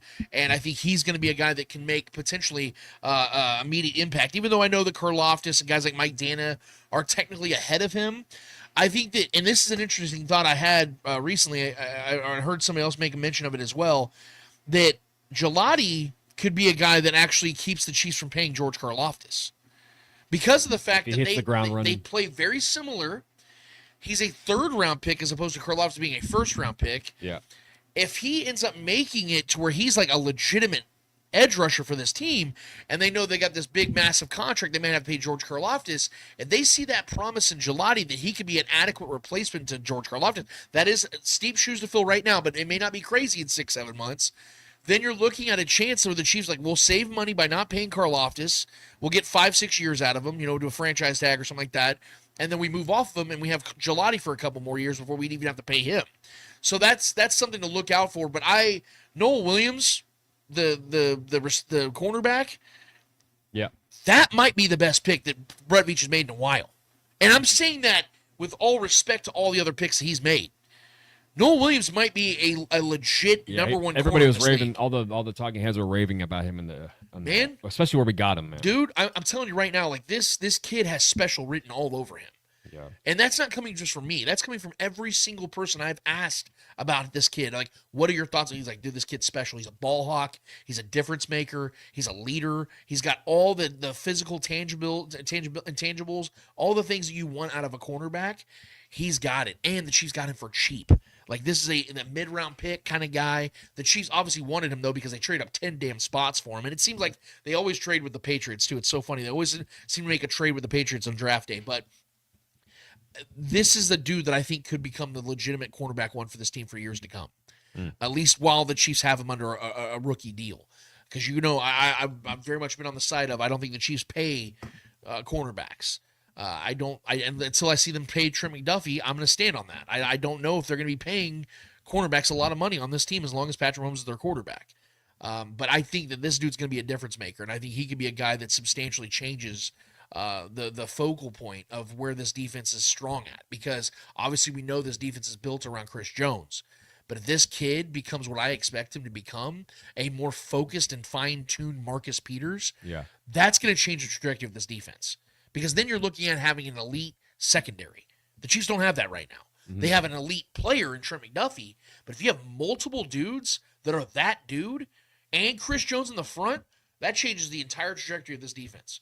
And I think there's a very strong chance that could be the case. Yeah, I think my favorite player of the draft, as I've kind of digested it, Jalen Royals. I know that he's been getting just with the name and all the Royal playing for the Chiefs, all the things you can come up with. By the way. Yeah. I love his tape. He reminds me a lot of Rashee Rice. It's a very, very similar player. Really good route runner. Really, really good after the catch. Runs really hard. 6 foot, 205. Still coming into his own man body. I think he could even bigger frame on him. Really good route runner. Scored a shit ton of touchdowns at Utah State. I think this kid could hit the ground running in this offense and become a pretty integral part, especially with the absence of Rashee Rice. He could possibly fill that role that Rashee Rice was kind of doing for a little bit. I know we have Hollywood Brown. He's kind of a similar player in a way, but he's even a more undersized guy. I like the upside of what Royals could become in this offense, and I think that's looking back on this draft. I think he could be the best pick of this draft. Yeah. Because I think he could be a really, really good offensive weapon for the Chiefs in a wide receiver room that's there's some mystery there, and what we want to do. We want to talk about Sky Moore and what he's doing this offseason, working really hard. But I think guys like Royals can come in here and really find a spot in this offense really quickly. And let me say this, because I really liked the draft as a whole that the Chiefs had. I wish they would have had more picks. Like I told you, I wanted to have like 9 to 10 picks. Yeah. They ended up with I believe was it 7, I believe. But I do believe the Chiefs got the players they wanted. I really do. And they filled voids. They went and got guys that I think are going to be guys they have a chance to be on this team for years. Josh Simmons, look, I wasn't stoked about the pick because I don't even know if he's going to play this year. Not based on his injury. More so on the fact the Chiefs just paid. It was a great value, but yeah. The Chiefs are paying both their tackles already. So I'm like, he's a 2026 player to me. I mean, listen, if you want to solve that situation, overload it. Throw a bunch of shit at the wall and see what sticks. I mean, I get that. Yeah. I think that is, I mean. But then like every pick after that, though, I absolutely love because, Norman Lott's going to be a guy that I think plays a lot this year. I was almost going to say Norman Lott. That was my favorite pick of the draft. And I like it too because a lot of people were doubting the Chiefs when they took that pick because they felt like he had a lower grade. I like that because now I'm rooting for him even more to like shut the haters up. And dude, his tape is nasty. Okay, here's the reason why people have their doubts about Norman Lott. Because Tennessee, the way they play their defensive linemen, they have a rotation. They don't play it where you have a bunch of like your solidified starters. They have a rotation because they had a ton of talented players there. Yeah. But Norman Lott led the entire nation in win rate. He's an animal. He's a bully, bro. I'm not trying to say this dude's going to become day one material, but I think that's a dude that can grow himself into becoming a real NFL player in this league. And obviously, you guys know how I feel about Jalati. I think Jalati can be a real stud in this league. I think he's an absolute. He's George Karlaftis with more speed. He plays the same style, but he's faster. Yeah. And that's scary. Well, clear the air with E says, Louis Riddick says, watch out for our 7th round pick, Smith. He said, is an Alvin Kamara clone with 4.3 speed. Dude, that I mean, we could talk about all the other picks, but that could be like the steal of, or like the sneakiest of sneaky. Granted, most of the time these guys don't pan out to be, especially an Alvin Kamara clone is a ridiculous amount of praise. But watch the kid's tape. It is a perfect pick. It is such a Andy Reid pick. A guy that can, really, really crafted ball catching running back, very fast, very shifty, incredible straight line speed if you get him in the open field. Just a home run hitter. I mean, that's a guy too that could come in and have a massive impact if a couple guys in this running back room go down, or if a single guy goes down in this running back room, which is likely, honestly, every season almost. But yeah, I mean, I've been hearing a lot of the same hype around that kid too, man. So I definitely was going to get to Brashad because that was the final nail in all of this that I wanted to bring to the conversation. I really disagreed with how the Chiefs handled the draft when it came to running back because this is one of those drafts that was so loaded that, yes, you could say they could sit back, but I didn't want to see them sit back till fucking round 7. There were so many damn good running backs in this draft that I think the Chiefs could have went and got a lot earlier. What I will say on the other side of it, though, is, because I'm with you on this, I watched the Brashad Smith tape. I actually knew who he was before the Chiefs drafted him. He was a guy that I liked. I didn't love, but I really did like. And it always does make me feel better when Louis Riddick has a signed seal of approval. Especially an Alvin Kamara comparison. That's high fucking praise because Alvin Kamara is a borderline Hall of Fame player. Yeah. What I will say is this, though. He reminds me, I'm going to say this. He actually reminds me a lot of Brian Westbrook. I was going to say he's a little smaller than Kamara. Yeah, I think he's like an inch shorter and like 20 pounds lighter. Because Kamara's actually pretty. Because I think Brashad, if I'm not mistaken, is like 195. Kamara's like 215. He's a big dude. Yeah. Yeah. So he will grow into it, I think, as well. But He reminds me I'll of take fucking Brian Westbrook. Who drafted Brian Westbrook? That's what I'm saying. Such an Andy Reid pick, dude. Yeah. So I like what excites me about this pick is the fact that one, the Chiefs have already found themselves a really good running back years before in the 7th round. If he could be Jerick McKinnon in the 7th round. Right. Well, he's also got a lot of Jerick McKinnon comparisons as well. What I like about these comparisons is this. With Alvin Kamara, with Brian Westbrook, and with Jerick McKinnon is what? Those guys are pass catchers. Mm-hmm. That is what I wanted out of the running back. What did I say? I wanted a dual threat back. I wanted a dual threat back out of this draft. Yeah. That is exactly what the Chiefs got. So although they did wait longer than I expected or wanted them to. Especially having a Kareem Hunt, and you have a guy like that with Kareem Hunt. I mean. Yes. What Rashad, see, it's so funny because Rashad now provides the Chiefs something they just clearly didn't have anymore. Because back in the Kareem Hunt prime years, Kareem Hunt provided them that, and you saw the offense go to a whole other level. Now they have a running back like Pacheco, who's a speed runner. You have Kareem Hunt, who's now a power runner. And now you have Brashad Smith, who is a pass catcher. Dude, a home run hitter, too. They have 3 running speed backs that have a purpose. Yeah. It's not just some makeshift shit they got going on now. They all 3 serve a purpose, and that is why I do ultimately like this pick a lot, because he gives them something they just clearly did not have. That's why I'm otherwise. Excited about this. Like I said, the mystery of the offense of this Chiefs team this season.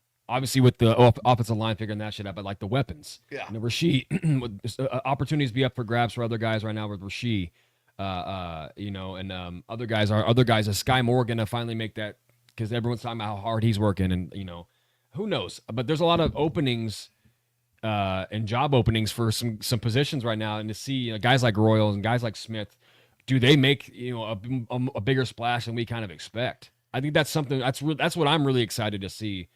Coming into training camp and all those things. So this is fun. This is a fun draft. It's going to be a fun draft to revisit and see what guys pan out, which guys don't. But, yeah, I think there's definitely some we drafted really well value-wise. But I do wish we would have went after, a Devin Neal. Because he slipped, honestly, too far, in my opinion. I felt like, he eventually got taken. But a lot of good running back depth. But, I mean, listen, man, if you can get a guy that can possibly be something for you in the 7th round at the running back position, I trust Andy Reid to get the best out of those kind of guys because he typically does. Sell 32 alt with the next question. Y'all think John Jones is ducking Aspinall? John Jones ain't ducking anybody. I want to say no. I do leave open the window of maybe, because the fact that John isn't in a hurry to make this happen. And I will say this: the reason I want to say no is because John has all the leverage here. Yeah. And I think the biggest holdup in all of it is money. I think John will fight Aspinall if the money's right. Yeah. And I think he has every right to feel that way. Yeah, because Dana has been a cheap ass. What's in it for him? Yeah, Dana White has been a real cheap ass when it comes to his fighters. Yeah. And yes, that's why Ngannou left the UFC, because he was sick of seeing the UFC fighters. He was fighting for that. Literally, he was fighting for the guys to get better money. John will do it if they pay him $30 million. He will do it. Dana has no choice. That will pay for itself, because that fight would be so much. Dana has no choice. Views. Dana has no choice but to make this happen. So it's really just a timing aspect of it all. I do think Aspinall is a guy that can beat John Jones, though.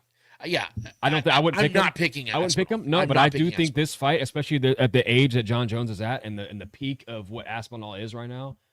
Aspinall is a scary, scary man at the peak of his powers. Right. John Jones is not at the peak of his powers anymore. Granted, still the better fighter in my opinion, still the greatest ever. But this is a guy that could. I mean, we've seen the likes of Gustafsson and guys like that have almost caught John Jones in his peak of his powers. Aspinall right now is different in all those guys that he faced. I think at his peak right now. So this is a fight that would be a little worriesome. I get why John has a little bit of pause. I will say this: I don't think that he's actually directly ducking Aspinall. I don't either. He is. I think what he's doing right now is ducking the situation until the money makes sense for him. Because let's be real. There is no, like you said, there's nothing in it for John in the legacy aspect. Right.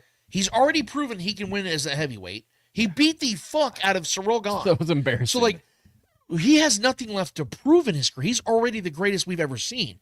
So now it's, okay, now I want to make a big payday. Mm-hmm. And if I'm going to fight a dude like Aspinall who's after my ass, he wants me. I don't want him. I don't need him. Like my legacy is where it's at. Yeah. With or without Solidified. Aspinall. Aspinall wants that for his legacy. Of course. The UFC think- wants it for the ratings. Yeah. So if you guys want me that bad at this stage of my career at 37 years old, you got to make it make sense for me monetarily. So that's what he's ducking. If he's ducking anything. Yeah. Is I agree. That situation. So Yeah, I agree. I think John has all the leverage. I think John is the best thing to ever happen to the sport. And I think that's all the leverage you need. Because if anybody's a biggest John Jones fan, it's fucking Dana White.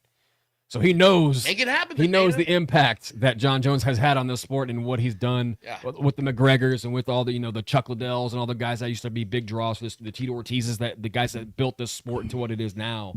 And from a matchup standpoint, I will say this. Anderson Silva. What John Jones is going to do to Aspinall is get him in the deep waters. Yeah. Because Aspinall's fights are so quick, what he's going to do is say, all right, I'm going to slow the fight down in the first round. You're going to try to come at me with energy. Yep. I'm going to withstand you and let you gas yourself in the first round. Sure. And I'm just going to outlast you. Even though he's the older fighter, Yeah. he knows the endurance aspect of the fights. John's gone the distance several times in his career over. So he knows how to have these long, drawn-out battles. So I think that's what he's going to do is he knows that Aspinall is going to be so amped up and ready to go and try to finish John, to be the first guy ever to really beat John, let alone finish him. Yeah. He's going to try to do that, and John's going to use that against him. That's how I think John wins this fight, is he's going to use Aspinall's energy and aggressiveness against him. Because, let's be real, dude, ain't nobody how do you say it, out-tacticking, whatever you want to say, yeah.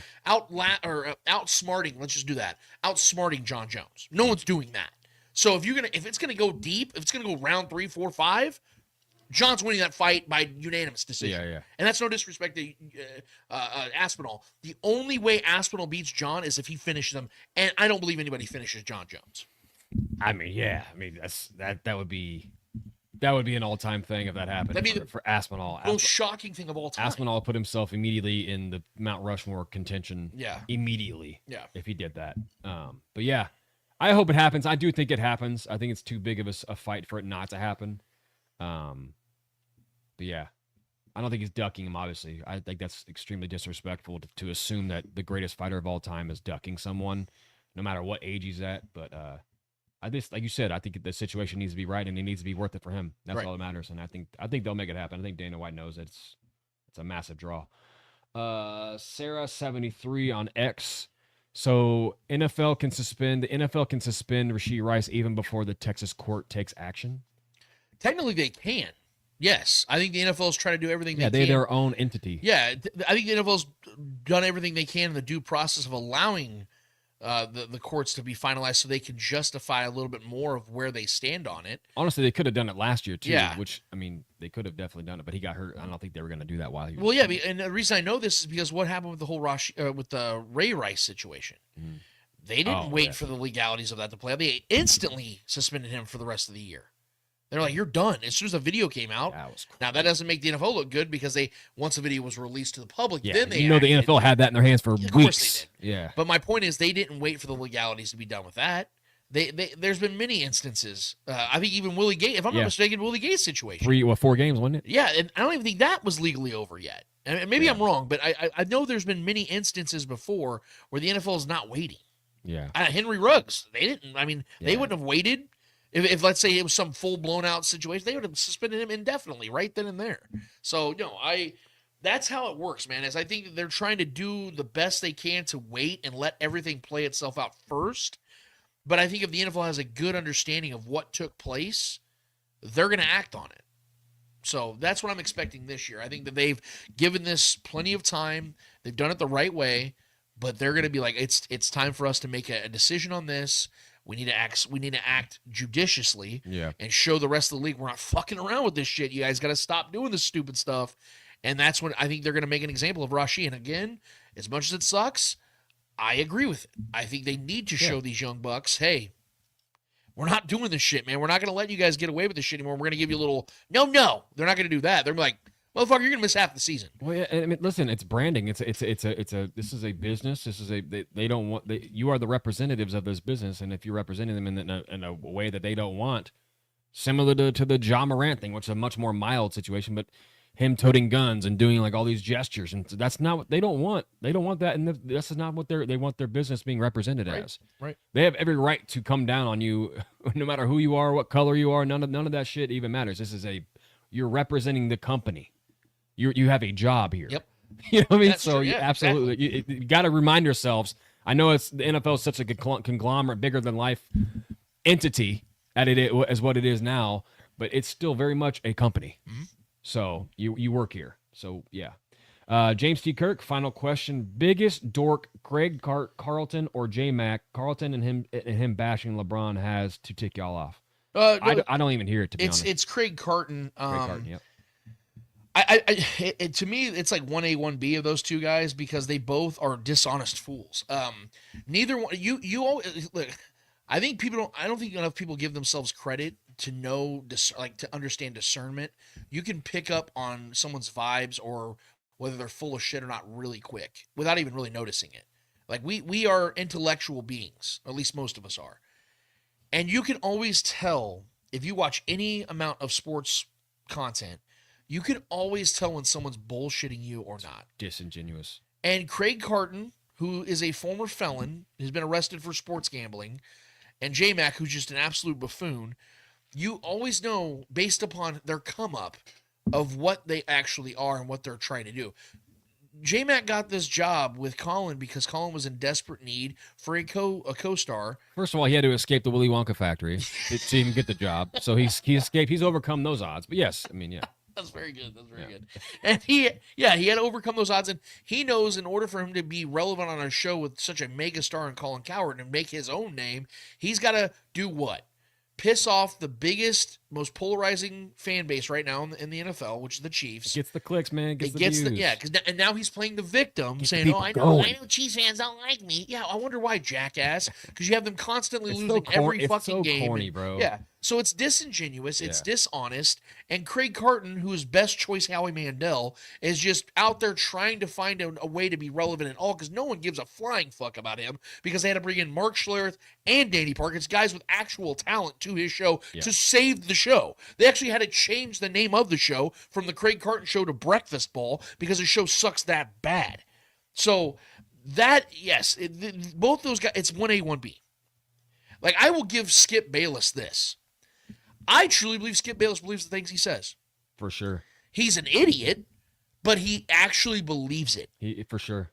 As cringy as he is, he's 10 toes down. He is so consistent with his takes that I will give him that. Even after he's been fired. Dude, he's said some crazy shit. He still never backs down. He doesn't back down. I will give him that. Yeah, for sure. So, yeah, there's a difference between the two. He's the Skip best of the worst. is an actual fool. Yeah. These other guys are trying their best to become the next fool. I mean, it's a shtick, man. Yeah. It's media, bro. This is media for you. Unfortunately, you're right. This is what you got to do. Sometimes you got to sell your soul, and these guys are just selling their soul to be just paid contrarians, to be whatever. Yep. Stir the pot. Last question, Julia Gulia. Question for Trev. Why does Lance hate McDuffie? God damn it, Gulia! Why are we doing this? I'm so glad I had this one last. God damn it! I'm not saying nothing. I mean, we know this. This is the age-old story, Julia. Taking back my shake of hands. That's been recanted. Hey, Julia's been on fire. I don't want to shake your hand. Julia's been on fire today, man. Her she's been the goat of the chat today. But yeah, he doesn't hate him, but he just wants him gone for whatever reason. You know what I mean? Lance is just a slut for picks. He's just a slut for picks. All right. Got the first half right. That is it for the people, man. That is all the chatter. That's awesome stuff, guys. Really good stuff, man. I'm honestly, I have missed it for the last couple weeks. This is what I was looking forward to the most today. Getting the chance to kind of just kick it with some buddies, man. You guys are definitely that for us, man. We really appreciate every single time we get to talk to you guys. We'll do this as long as we need to when it comes to getting to everybody that we can. We really do appreciate when you guys want to jump in and have some conversation, man. That's what it's all about. We don't ever want it to, I've told you guys this for years now, we don't want it to be where it's us just talking to you. We want it to be a conversation, and I don't think there's enough shows like that. I'm not calling out anybody else. Everyone has their own style and way and approach and all that stuff, but ours here is we want you guys to be a part of everything we do. We don't want it to be where it's just us just being an echo chamber and you guys just have to listen to us because we know so much better. Man, we want to learn from everybody else because we know that we don't have some, unforeseen knowledge that you guys don't have. We know you guys are very educated fans, and that's what we want to have on this show. So, again, thank you guys, and we tell you at the top of every single show. We tell you at the bottom of every single show. If you'd be so kind, go to YouTube, hit us up at the Spoken Podcast, like, share, hit the notification button, all that stuff. But most importantly, like I was just talking about, like I was just alluding to, get in the chat, hit the comment bar, hit the comment section, and get in there with us and make some friends, man. There's some good people in our chats every single week, except Julia Gulia because she hurt my feelings. But other than that, yeah, man, we really do appreciate you guys, and we look forward to it every single week. But we have one more order of business to get to, Trev. What is it called? Hold this L. Each every episode, we finish off every single episode with a series of L's in the world of sports. Whether those L's are friendly L's or not so friendly L's in the world of sports, we promise you, who's ever holding the L's in the world of sports deserve those L's in the world of motherfucking sports. Trevor Tweedle, who's holding the L for you this week? So we've been off for a couple of weeks, but last week I did have an L prepared if we did end up doing a show or not. And it's come to my knowledge just here in the last few seconds that me and you have the same L. So let's go in on this. Do it. Last week it was announced, or almost a couple weeks now, it was announced that Bill Belichick's love of his life and girlfriend, longtime girlfriend, Jordan Hudson is reportedly being banned from North Carolina's football facility per Pablo Torre. I know you have a lot more to go into. You're probably going to go in far more detail than I am. But there's even a family friend or a Belichick family source that said there is deep worry for how detrimental Jordan can be for not just North Carolina, but Bill's legacy, reputation, everything he has built and worked for over the decades. This is getting pretty bad, man. And like usually I stay out of this kind of, this just feels very tabloid-ish, but it's in our sphere, right? This is, and it's not only in our sphere, it's the fucking most recognizable coach in maybe NFL history. That most people want to claim as the greatest head coach of all time. Everyone knows it's Andy Reid, but they want to say it's Bill Belichick. This is listen, I don't, like I said, I don't try to like chime in on people's personal life, especially like dating shit when it comes to people make their decisions or whatever. But it's been pretty embarrassing, especially the interview he was doing. I forget which interview that was when she was, I think it was ABC on there telling him what he could and couldn't talk about. We're not going to talk about that. And no, go ahead. But yeah, it was. But what was the question? I'm gonna hand it off to you. Yeah, go ahead. No. So I'm glad I'm actually glad this is what we're doing here because, and I had no idea that was gonna be your L either. Yeah. Trevor's 100% right. This is getting really bad really quick, and I don't know how anybody. Sorry, I got to interrupt you real quick. Julie Gooley's just on fire, bro. She says, them blue chews are no joke. Yo. That's fucking perfect, man. God damn. Bill Belichick. But go ahead. That's no. Perfect. So, I don't know how we didn't see this coming, because I will say that I did. I didn't see it to be. I didn't. Man, look, I'm just gonna say because we've seen this numerous times, but I didn't think a guy like Bill Belichick, who's always been so structured and like involved in it's crazy. But when you're a senior citizen and you're dating a girl that is 50 years your junior, you had to anticipate something like this was going on. Something shady was going on. And I'm going to say this. This is allegedly, okay? Yeah. We don't know, so don't pin this on us. But allegedly, from what I've been doing some back study and all this as well, the reason she didn't want to answer the question on that interview when he asked, how did you and Jordan meet? It's because there is a massive rumor going around that she was of some sort of escort for Robert Kraft initially. Oh, wow. And that's how they met, her and Bill. They started hanging out, doing their hibbity-dibbities. You can't just make up a fake story. I mean, and then Robert Kraft caught wind of this, and that is what caused the turmoil between him and Bill Belichick. Bro, that would be fucking... I hope that all this comes out and we get a nice little documentary. She also had a former CEO boyfriend of hers that was not named. She's clearly one of those. No offense. CEO of some big conglomerate. Yeah. Came out and was quoted about her and said she is wise beyond her years. Be careful. Like, watch out. She's already siphoned $9 million from Bill Belichick. It's never love. This is not love. This is never love. I don't ever have a problem with a older man or an older woman dating someone younger. It is what it is. Yeah, it's a trade-off. Transactional, yes. Yes, it's very transactional. There's something happening that We know this isn't love, but Bill Belichick is clearly in love here, guys. And this is embarrassing, and man. It's gotten so bad that she is now, like you said, banned from. According to Pablo Torre, he was using her as like his, like one of the people that helped make his decisions. Yes, it's like what? And supposedly North Carolina has since come out and like recanted or denied rather Pablo Torre's report. But what's funny about it is that they've had to come out 2 times in 1 week to talk about her. Yeah, that's a bad look. And a lot of people believe, dude, that Bill Belichick may never coach a single game in North Carolina. He's eventually just going to step down because it's getting so ridiculous with what's going on. And like to your point, we think that there's some attachment here with Bill Belichick and this girl. And this is kind of uncharted waters for us here because we don't usually talk the TMZ. This is not, shit. This is something I usually don't give a shit about. The reason it is relevant for a show like ours, and we talk about keeping things on the field and in the court, is because of the fact this is ruining a legacy that otherwise, I mean, let's be real, cheating aside, has been pretty damn amazing. Bill Belichick's legacy is incredible. Man to man, it just makes him look so pathetic, dude. Yeah. Like, you've been a guy, dude, you've been arguably the greatest and most successful coach in NFL history. Having a way about you, the Belichick way, being so structured. Do your job. Yeah. Just built Tom Brady to what he is. You know, I mean, granted, Tom Brady was going to be, I think, great quarterback regardless. I think he's a good quarterback.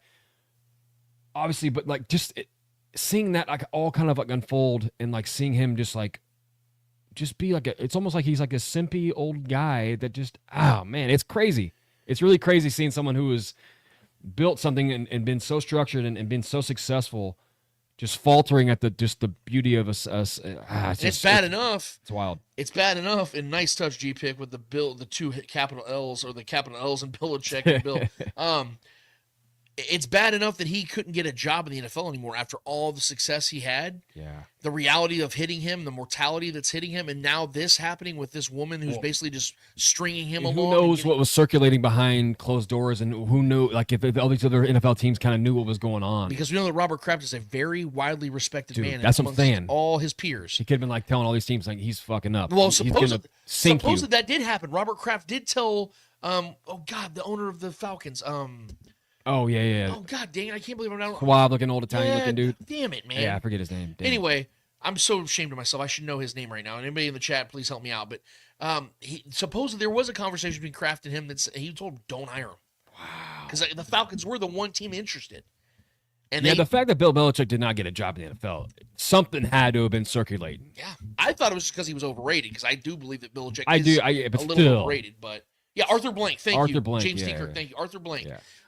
Yes, supposedly there was a conversation. And again, all this is alleged, guys. But the fact that, like I said, there is so much smoke. It's like Snoop Dogg smoke around this. There's got to be fire, dude. There's got to be at least some truth to all of this. And from the body language and the way that she talks, the tonalities and things like that, like she's like puppet master. She's a puppet. It's crazy. This woman isn't even 25 years old yet, dude. And she's running Bill Belichick into the ground. This could very well alter his, especially if North Carolina's fucking awful. Andy Reid's looking more like the GOAT every single day. That's what I'm saying. Like, no cheating scandals. But imagine hanging out with a girl young enough to be his granddaughter. But dude, imagine if this is happening and he absolutely fails miserably in North Carolina. This gonna alter his legacy without question. And I think that family member, quote, the anonymous family member that came out, and that honestly doubles down Pablo's report. Yeah.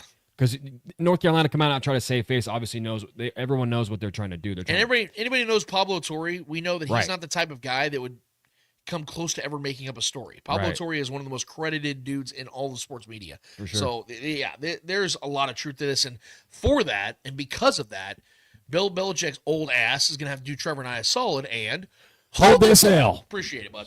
Hold this bell. Andy Reid, bad. I mean, good show, man. This is fun. This is good times, guys. Feel like it was pretty normal time, I'd say.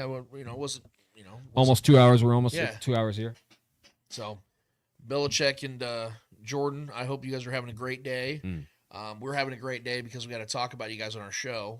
So thank you for the fodder. Thank you for the content. And thank you guys for being in the chat with us today, man. That was a blast. I hope you guys have an awesome weekend, a successful weekend. I hope you guys are glad to be back with us because we were glad to be back with you. And we're going to keep this bad boy rolling, man. We're going to get some good guests on the show very soon. I hope you guys are not sick of us. But nevertheless, even if you are, that's probably a good time because, like I said, we're going to have some really good guests coming up. And I hope you guys are prepared for that. We're going to get some different insight and good opinions on this show. We appreciate guys like G-Pick and Julia Gulia, all the people that have been on the show. We appreciate you guys' support and being with us. We love you guys to death. Thank you guys so much for hanging with us. And on another Saturday, we will be back next week. And we hope that you guys are ready for another awesome show. Hopefully there's some more news that come out from the NFL or from the Chiefs, whatever it is. We're going to definitely break it down and talk about it as much as we possibly can and get ready for this 2025 season. We hope you guys are ready for it as much as we are because I'm starting to feel that those NFL juices starting to compile, man. I'm starting to feel like I'm missing my Sundays again. You know what I mean? Like I've loved the time off, but I'm starting to get back to that. I want to, and I'm sure it's because the summer is about to kick in. And I fucking hate the heat, but I'm ready for fall. I'm ready for my ice spice. Hey. My spice. Well, I would be for sure, but my spice lattes, my pumpkin spice lattes. I'm ready for my basic bitch shit to get back here. I'm gonna start wearing my circle hats, and my girlfriends and I are gonna be doing our poses. We're gonna have a lot of fun, and football will be back. Damn it, that's what I'm excited about the most. And I know you guys are as well. So for Trevor Twidwell, for the great Clay Wendler, puts all this together and back into things for Red Tribe Cinema. I'm Lance Twidwell, representing the entire Starcade Media family. Episode 312 of the Spoken Podcast is done, finished, and finito. And until we're back here in 1 week's time for 313, we out of this bitch. Later.